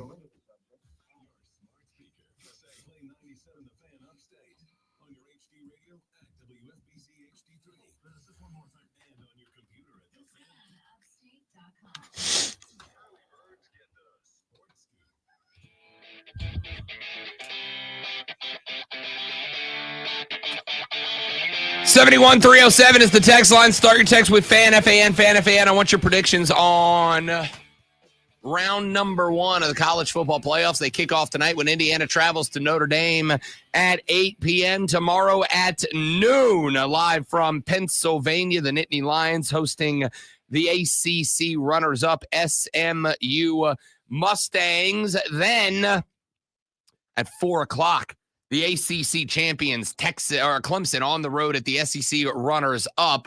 That, of course, is the Texas Longhorns. And then we wrap it all up tomorrow with the third-place team in the Big Ten taking on the third-place team in the SEC. That would be the Tennessee Volunteers visiting the Buckeyes of OHI Zoe. Good set of games. Good set of games. Of course, Arizona State, Oregon, Boise State, and Georgia all getting first-round buys, all waiting to find out which of these 4 winners they will be taking on in round number 2. Of course, round number 2 are back to bowls. All of these games tonight and tomorrow, all of these games taking place on the home campuses of the schools with the higher seed. The games in round number 2 will all be bowl games. Clemson will move on to take Arizona State should they defeat Texas. If not, it'll be the Longhorns moving on to take on the Big 12 champs, the Arizona State Sun Devils, in the Chick-fil-A Peach Bowl, New Year's Day at 1 o'clock in the afternoon. The Rose Bowl will host number 1 Oregon taking on the winner of Tennessee and Ohio State. That game at 5 p.m. on New Year's Day. The Peach Bowl, Arizona State versus the winner of Clemson, Texas, will be at 1 o'clock on New Year's Day. New Year's Eve will see the winner of the Penn State SMU game taking on Boise State in the Verbo Fiesta Bowl. And the All-State Sugar Bowl will see Georgia take on Indiana or Notre Dame in the Sugar Bowl. Those 2 games, Boise State New Year's Eve at 7:30 versus the winner of SMU Penn State. Georgia faces the winner of Indiana Notre Dame in the All-State Sugar Bowl at 8:45 p.m. on New Year's Day. I'm so happy that Ohio State, if they should win, will not play on New Year's Eve. Didn't go so well for them last time. The worst kick in the history of mankind happened. The worst kick in the history of mankind. The national championship. They did. And I am also going to say the most incredible kick of all time, not because of the kick itself, but because of the fact that I was standing on a road in downtown Charleston watching the flip-flop drop, and that ball missed on the stroke of bleeping midnight. Yes, it did. It was incredible. There were, and you can tell. Not really, but it wasn't incredible for Buckeye fans. Yeah. It was incredible for all of us because I looked around in that moment. It got to be midnight. Got to be midnight. Got to be 11:59 and 30 seconds. The Buckeyes are lining up for that kick. Gets to be 11:59 and 45 seconds. The referees have spotted the ball and are standing over it. 11:59 and 50 seconds. The refs are backing off the ball. 11:59 and 55 seconds. The fans around downtown Folly Beach, South Carolina, are counting down 5, 4, 3. And as you look around, what you saw was a lot of faces lit up by phone screens that were not looking at their significant others, getting ready to plant a fat smooch right on the lips at midnight. No, my friend. It was just a bunch of dudes staring at a kick sailing through the air. I didn't. I'm a good husband. I turned, planted a big old fat one right there on the girlfriend at the time. And then I looked around and went to the guy next to me. Did he make it? And he went, he missed it. He missed it at exactly midnight. Sucked for Lonzo. However, the most amazing missed kick I've ever seen in my life. Timed it perfectly with the stroke of midnight. That's unbelievable. It wasn't midnight down there. It was 11:50 or 10:59 there, but it was 11:59 and 59 seconds when that thing missed for us here on the East Coast, and it was absolutely spectacular. Michael in Simpsonville texted the show 71307. He said, Lonzo, being from Ohio as well, thank you for reminding me of one of my worst nightmares. Yeah, but again, Ohio State doesn't have to play on New Year's Eve. If they beat Tennessee, they get to play on New Year's Day, so we don't have to worry about that. But much as Rob brings up some things, I will never forget that. Just because, as you said, the fact that it happened right at that exact moment. And it was pretty spectacular. Legit. It was pretty spectacular. All right. We have got a matchup going down tonight in Indiana. We talked a little bit about this one earlier in the show, all the way back in hour number 1. Let's bring it up here because it is the first game in our new 12-team college football playoff. The Indiana Hoosiers heading, I think, north to South Bend, Indiana. I don't know where they are. I don't know. It's just say across state. I mean, because that works, right? Michael in Simpsonville said, by the way, and boys, I have a 3-3 condo with a pool on Folly Beach. Hit me up. Michael in Simpsonville, done. I love Folly Beach. Folly Beach, however, was where I've never been there before. Folly Beach is incredible. I love Folly Beach. Folly Beach also, however, is the spot where I passed out and broke my two front teeth. Yeah, that's like the area where the well-to-do go. Folly Beach? Now, Folly Beach is welcome to everybody. Is it? Okay. Yeah, Folly Beach is great. All right. 12-team college football playoff kicks off tonight with Indiana versus Notre Dame. This game is a game that I am going to lean on a football cliche, and you guys know how I feel about cliches. That is, I don't particularly love them, but I'm going to fall down on a football cliche here, and that football cliche is going to be this. Control the line of scrimmage, win the game. Control the line of scrimmage and win the ball game. This one really is that simple to me.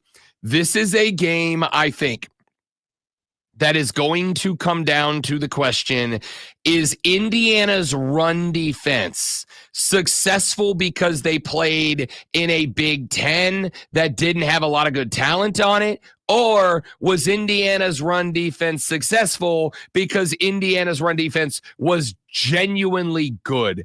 I think we are going to get an answer to that question this evening because the Notre Dame Fighting Irish want to run the football, and they want to run the football a lot. They want to run the football constantly and everywhere. And if they are able to do it, then I think you end up in a spot where Indiana finds themselves in trouble. If they cannot, then I think you are going to find yourself in a spot where Indiana is able to win the football game.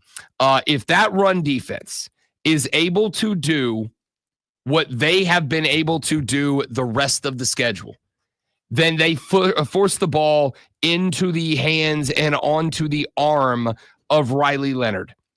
Riley Leonard is a good quarterback. I look at him the way that I look at Quinn Ewers. By the way, he is one handsome son of a gun. He's a handsome fella. All right, just objectively speaking, he's a handsome guy. The wife has made it very clear she is rooting for Riley Leonard in these playoffs. And I'm like, yeah, I get it. He's a handsome fella. But he's an okay, not great quarterback. An okay, not great quarterback. If Indiana can control the line of scrimmage and prevent Love from getting open on runs and shaping the field the way they want to with the run game, the Irish, if they can make Riley Leonard have to play hero ball, Indiana can win this game. But that's a big ask because this is a very good Notre Dame offensive line that has produced a bunch of NFL linemen the last few years. And Indiana has not, I don't think, faced this level of intensity outside of the Ohio State game. And that didn't go great. There's only one question, which is the other side of the ball, Kevin O'Rourke. Is he legitimate Or has he been feasting on bad defenses? I'm leaning Notre Dame, but I think this one actually could be interesting. Take a break. Back after this on the Rob Brown Show on the Fan Upstate.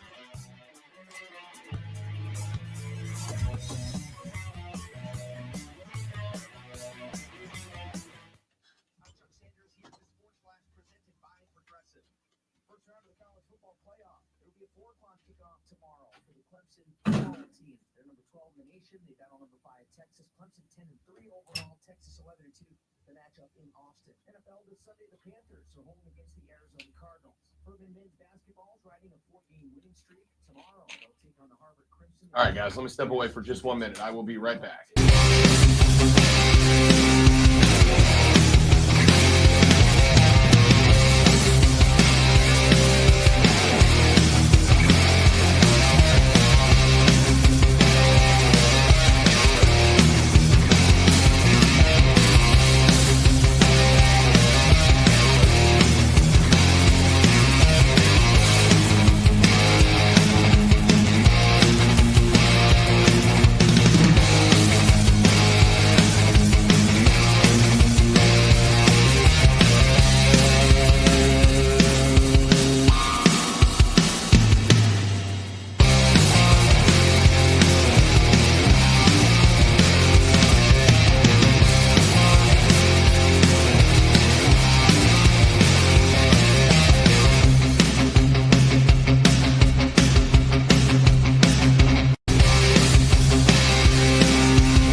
Well, Big John voice guy.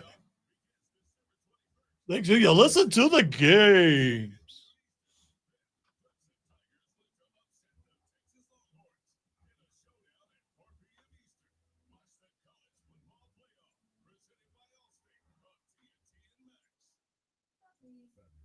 La la la la la.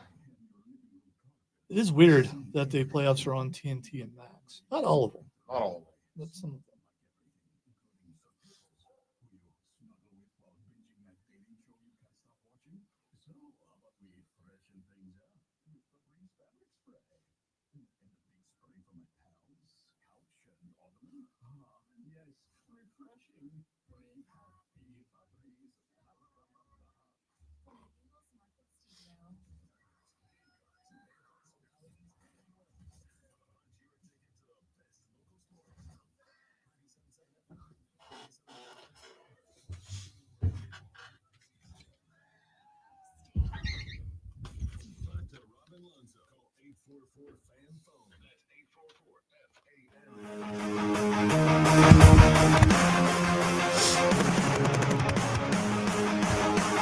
All right, I wanted to get to this before we get up out of here for the day, so let's do it right, Sean, as we head towards the end of the show. Every year at this time, we see college football players opt out of participating in the bowl games. And you have a group of self-righteous fans who call them quitters and losers. You have a group of broadcasters who go on and talk about how they're not teaching the kids good lessons and yada, yada, yada. And I have said for years, I don't care. Don't care.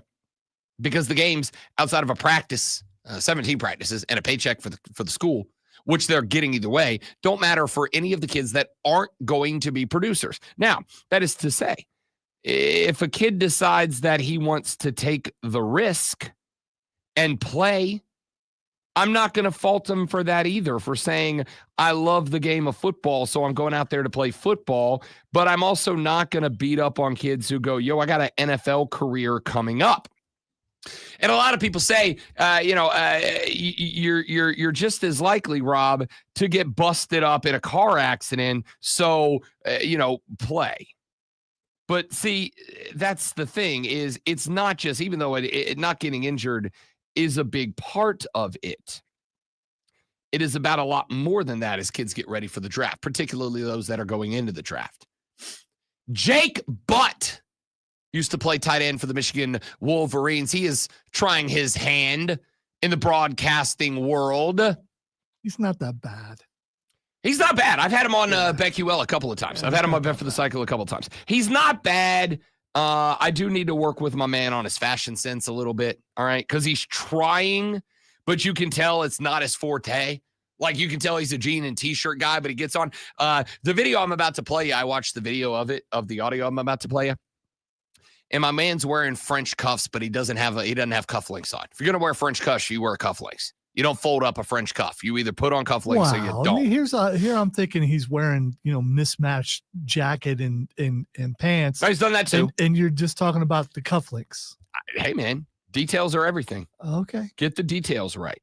There was also one, he actually came on our show at one time, and he was wearing a suit and a suit shirt. Fine. Wear a suit and a dress shirt. I'm good with that, even for a Saturday show. But he very clearly, I mean, he's still obviously in great shape, but you could tell that the dress shirt was about 3 sizes too small, because when he sat back in the chairs, though, the mid 2 buttons opened up, and I was just looking at Jake Butt's happy trail while I'm trying to do an interview with him. And you don't want to be like, hey, bud, you put the happy trail away. I've never heard that called that before, and I knew exactly what you meant when you said it, Yeah. but the hair that goes from the chest. Up, no. That's the common name. Is it? The happy trail is the hair that goes from the chest down to the happy place. So sheltered, I suppose. Yeah, I suppose too. Anyway, Jake Butt did play in his final bowl game before he headed to the NFL draft, and he talked a little bit about that on his social media feed. So if you don't know my story, I was a senior at the University of Michigan. I was a 2-time All-American and just won the John Mackey Award for the nation's top tight end. Before the Orange Bowl in 2016, I was just a few hours away from fulfilling my dream and playing in the NFL. Sadly, in that game, I tore my ACL, the same one I had torn my sophomore year. I needed surgery, and that caused me to slip all the way to the 5th round in the NFL draft, costing me millions of dollars. Now, I did take out an insurance policy, which helped recoup some of that cost. But between my injury and Jalen Smith, the Notre Dame linebacker the year prior, guys have started to opt out. So one of the big reasons is the money. Obviously, I lost millions of dollars. There was ripple effects from my health, and certainly I feel it played a part into why I'm no longer playing in the NFL. But there's other costs as well. Because I got hurt in college, instead of going on IR, which is injured reserve, I was put on a designation called NFI. That's the designation when you get hurt outside of the NFL facilities. And because of that, I did not get a Madden check. That was about $20,000. I did not get a 401k match. I did not get a year vested towards my retirement. I was not under any insurance through the NFL. And technically, the Broncos didn't even have to pay me, but they did in good faith. So that's the financial side of it. I think there's another piece that doesn't get talked about. When guys do decide to play in the bowl games, that means the entire month of December, you are practicing rather than getting your body healthy and training for the combine. So when guys do opt out, that entire month of December allows them to take a break, rest their body, and start to prepare for the combine when the other guys are playing. Now, the flip side, of course, is chances are most guys don't get injured playing football. You can get injured at any point. For me, I was voted captain by my teammates. I love the game of football. I love the University of Michigan. And to this day, I maintain I would not change my decision. But I'm here to say that these bowl game opt-outs are a lot more complicated than people might make it seem on the surface. Yeah. I mean, listen, this is, like I said, I absolutely will not fault guys for not playing in the bowl game, because it is a heck of a lot more than just a matter of, I want to get ready for the draft, which absolutely is the case. But it's not just, I need to be getting ready for the draft as far as staying healthy and not shattering my ACL or MCL. There's another chunk of that And the other chunk of that is the fact that they want to be able to train for the combine. I think the combine, to some degree, honestly, I think the combine's a little bit overblown. I think the combine is a little overblown. What guys are able to do when they're wearing shorts and working out with helmets on and nothing else. I don't know how much that genuinely translates to your abilities as a football player. And I do think that the combine, like I said, is just a bit overblown. But at the same time, not blowing your ACL out and be able to go to the combine, which NFL teams still very much value, there's some weight to that. There's some weight to that. So there's a guy who probably lost, I don't want to say tens of millions, but at least a handful of millions, going from a guy who would have been drafted guaranteed in the first round to being drafted in the 5th round, because during the offseason, instead of being able to work out, instead of being able to not just learn the playbook, but go execute it, instead of being able to go build up that chemistry with his quarterback in the offseason, instead of being able to do all of those things, my guy was going through surgery and rehab. Hey, you can still read the playbook. You can still start committing the plays to memory, but it's one thing to read the plays and commit the plays to memory. It's another thing to get out there and actually run the cuts. It's another thing to get out there and to get the timing of your break and the quarterback's release of the football down to an art and a science. Jake Butt could not do that, and Jake Butt lost a Jake Butt load of money by not being able to do that. So, again, I know I'm a bleeding heart, as that one guy said earlier in the show. Sure. He also called you a puke. No, he didn't. They called former Washington State University, whatever his name, Dicker. No, I must have misheard. Yeah. Nobody called me a puke. Well, nobody had called me a puke in a way that I've heard it yet. I'm sure a lot of people have called me a puke. Jake Dickert is his name. We got Dicker the kicker and Dickert the coach. Lots of Dickerts running around on the show today. I'm probably getting fired at some point. Anyway, the point here is, when you are busting up on guys who go, I'd rather get ready for the draft, and you call them quitters and whatnot, I just need you to know the millions of dollars in NFL money, and now the millions of dollars in NIL money that's floating around, I promise you, will carry more weight in their lives than your opinion of them. A quick question. Who you picking for all 4 games? Yeah, probably should get to that, huh? Probably should get to that.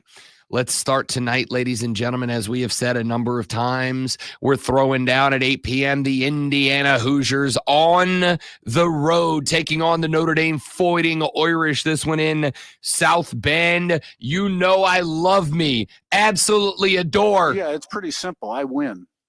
Google me. Some Cart Signetti, and I think this one's close. I'm going to take Indiana to cover. By the way, this line has dropped during the show from 7 down to 6.5. So the money coming in on the Hoosiers to cover.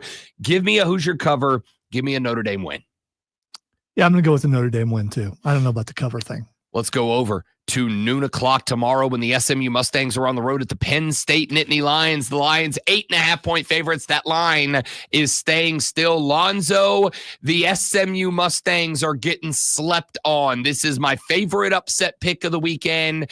I'm not sure it's my only one. We'll find out. Stay tuned for the next minute and a half. Give me the Stangs on the road. All right, Penn State rolls at home. We move on to 4 p.m. when Dabo and the Clemson Tigers visit Austin, Texas. Keep Austin weird, Longhorns. They're going to try to. I am sorry to say, Longhorn or Clemson fans, your road ends in Austin, Texas. The Horns. I'll take Clemson to cover the 12, but Texas wins the game. I'll hook them by a lot.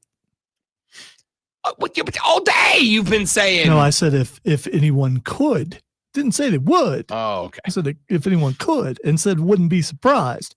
But that's my pick. and we wrap it all up at 8 p.m. tomorrow. Columbus, Ohio, the Horseshoe, where the home Horse Chestnuts are favored by 7.5 over the Volunteers. Lonzo's going to spell out O-H-I-O. I am going to spell U-T. Give me the Volunteers on the road in an outright money line upset. Wow. Didn't see that coming. Ohio State wins by 2. Okay. By 2 points? Yes. Oh, okay. Hey, listen, if it's a 2-point game, I'm not going to feel bad about my pick. Just so we're clear. And now, the Rob Brown Show presents Twitter. All right. The first thing that's Xing, I was going to say on the final one, but we got one more to go Monday. The first thing that's Xing is Henry Cavill.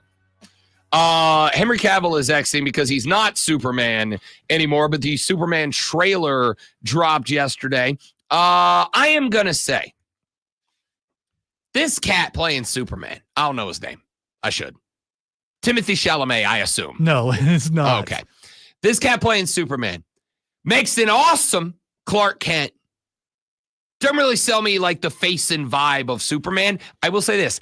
I'm actually, after seeing that promo trailer, I'm actually really excited because they're going like classic golden age Superman, and I'm all in for it. A lot of people looking forward to it. I am too. And we'll see. Henry Cavill is Xing because that's not my Superman. Henry Cavill is my Superman forever. I mean, I That's get it. why. Listen, Yeah. I get it. I understand it. And until someone supplants him, Henry Cavill is my Superman. Yeah, I get it. I'm not mad at that. Here's what I am going to say. Somebody said, Lonzo can attest, I have been a Superman basher for a long time because he's super OP. You know Superman's never losing. He's just never losing. He gets beat all the time. He's never been beat. He's been killed one time, and they hated the book so much they retconned it. So here's what I'll say. You should go back and watch the Justice League again. Somebody like I'm doing made right now. He gets his butt beat all the time on that show. Somebody made a point that the story about Superman is not a story about Superman. The story about Superman is about us. Superman's always going to do the right thing. Superman is always going to stand up for truth, justice, and the American way. The question is, will we take the lead of Superman? Will we follow him in doing the right things no matter how difficult it is to do it? And will we do so in time to save ourselves? The story is that Superman can't save us from ourselves. He can save us from the bad guys, but not us. Will we follow the lead to save ourselves? Somebody said that to me yesterday in having a conversation about this promo. By the way, and I got to tell you, Man of Steel. His dad said that to him. I am completely and entirely over the past 24 hours reevaluating my lifelong stance on Superman to the point that I am going to Borderlands this weekend to buy some not the real expensive ones, but to buy some Superman comics and reapproach them with that mindset. And I'm kind of excited about it. It's the first time in a long time I'm like, I'm kind of excited about reading a comic book. Yeah, that dude that was in Gladiator who was Russell Crowe? Yeah, he says be a light to them. And he talks about exactly what you were just saying. All right, the next thing that's Xing is Sammy Sosa. Sammy Sosa is trending. I should have brought this up earlier in the show. That is my bad. Sammy Sosa is trending because Sammy Sosa, after he was done being a Chicago Cub, was not the best dude to the Chicago Cubs. Well, he penned a very exhaustive apology letter to the Chicago Cubs, and they have accepted the apology. So coming up this baseball season, we will see the reunion of Sammy Sosa with the Chicago Cubs, the team that he became Sammy Sosa with. Sammy Sosa. I'm pretty excited about that. Sammy Sosa. All right, and finally, snow is Xing. Snow is Xing because it is currently snowing in South Bend, Indiana, lots of other places, I assume as well. But the only place I care about today is South Bend, Indiana, when Kurt Signetti and his who? Yeah, it's pretty simple. I win. Google me. Hoosiers take on the Irish in game 1 of the 12-team college football playoff. 8 p.m. Be back on Monday because we'll talk about it. All right, tune in tomorrow night, 98.9 WRD, Upstate Pulse annual Christmas karaoke special. Rob's going to do something that you guys haven't seen him do before. Play you can cowbell. tune in to that. Other than that, why ruin it? Okay. Y'all have a great weekend. Don't drink and drive. I'll punch you right in your stupid mouth if you do. Have a spectacular college football weekend. We'll break it all down when we return on Monday and do it all over again, but better on the Rob Brown Show in the Fan Upstate. Later! Yeah, it's pretty simple. I win. Google me.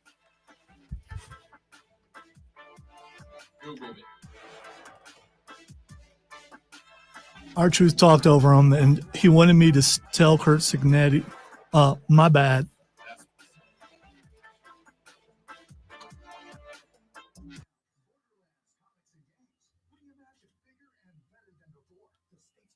That's never going to happen, Steven, ever. Not entirely his fault either.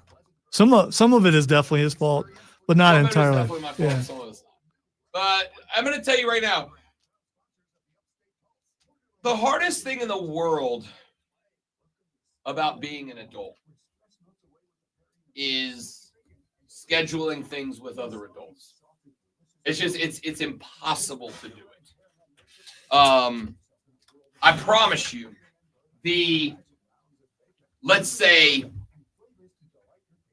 unnecessarily long hiatus of Ray D and Dio is not because Rob Brown doesn't want to play Ray D and Dio. It is the fact that Rob Brown already works 4 hours every Saturday. And then, because Rob Brown took a job in radio, also works a lot of other Saturdays too. And so to get up here on Saturday nights to be able to DM for the fellas is kind of a pain in the butt. And as I told Lonzo earlier, it's not just that I'm not playing with them. I have 2 other games I DM, and I haven't played with either one of them in the exact same length of time, to the point that they are still calling me like, hey, are we playing again? And I'm like, I really want to. There is a goal for me, which is sometime in the next handful of years to kind of be able to free up more free time down the line. I got one thing working right now that may assist with that, but we'll see. We'll see. If I can get some of my free time back, we will start it back up. Because I got to tell you, I have in the campaign that I wrote for Ray D and Dio, I have one of my favorite story hooks I have ever written for a D&D game that I set for Lonzo and the fellas. And by the way, it's just sitting there. My backstory was pretty amazing. And if it came into play, it was going to cause some major conflict with those playing, and it would have been fun. Lonzo's totally a PvP D&Der. No. It's more about animals, but anyway. Oh man. Yes, Steven, I we'll did never watch find Maverick, out which is why I came in here and gave an entire rundown of how it's just Star Wars with jets. And that's okay. That's okay. I'm not against it, but it's just Star Wars with jets, except Obi-Wan doesn't sacrifice himself. That's it. Obi-Wan keeps flying X-Wings, except they're F-18s. And Rob's favorite actor's in it, and I don't mean Tom Cruise. Which one? Val Kilmer? No. Because Val Kilmer is in it. He is. And it's pretty great. That Niles, whatever his name is. Oh, I don't have an issue with that guy. You did. I just have an issue with, like, the ladies making him a big time sex symbol. I'm like, that dude's a pretty generic standard white dude. Like, why is that guy elevated to sex symbol? And for the record, I watched it with the lady friend, and she said the same thing. She's like, that dude is remarkably sexy. And I'm like, why? It's not a hating thing. Like, good for him. But what about that? Yes, he's got a 6-pack. It's just every dude with 6-pack immediately elevated to sex symbol status? Or, because she was like, oh, you know what she told me? I remember exactly what it was now. She said, because he's hot and attainable. And I'm like, what do you mean? And she's like, if I walked into a bar and there were a bunch of like knockout models and then that guy at the end of the bar, I feel like I could get that guy to go home with me. And I'm like, that's me. You're describing me. I'll go home with you right now. I am home with you right now. And then she tried to soothe my ego by telling me that she thought I was sexy too. And I said, I don't like when you lie to my face. So I don't know, it's inappropriate. We're out of here, dudes. Got a jet. Y'all have a great weekend. Please come back Monday. Tell your friends about us. We're trying to get rich and famous. Have a lovely rest of your day. You're all amazing people, and we love you. Goodbye.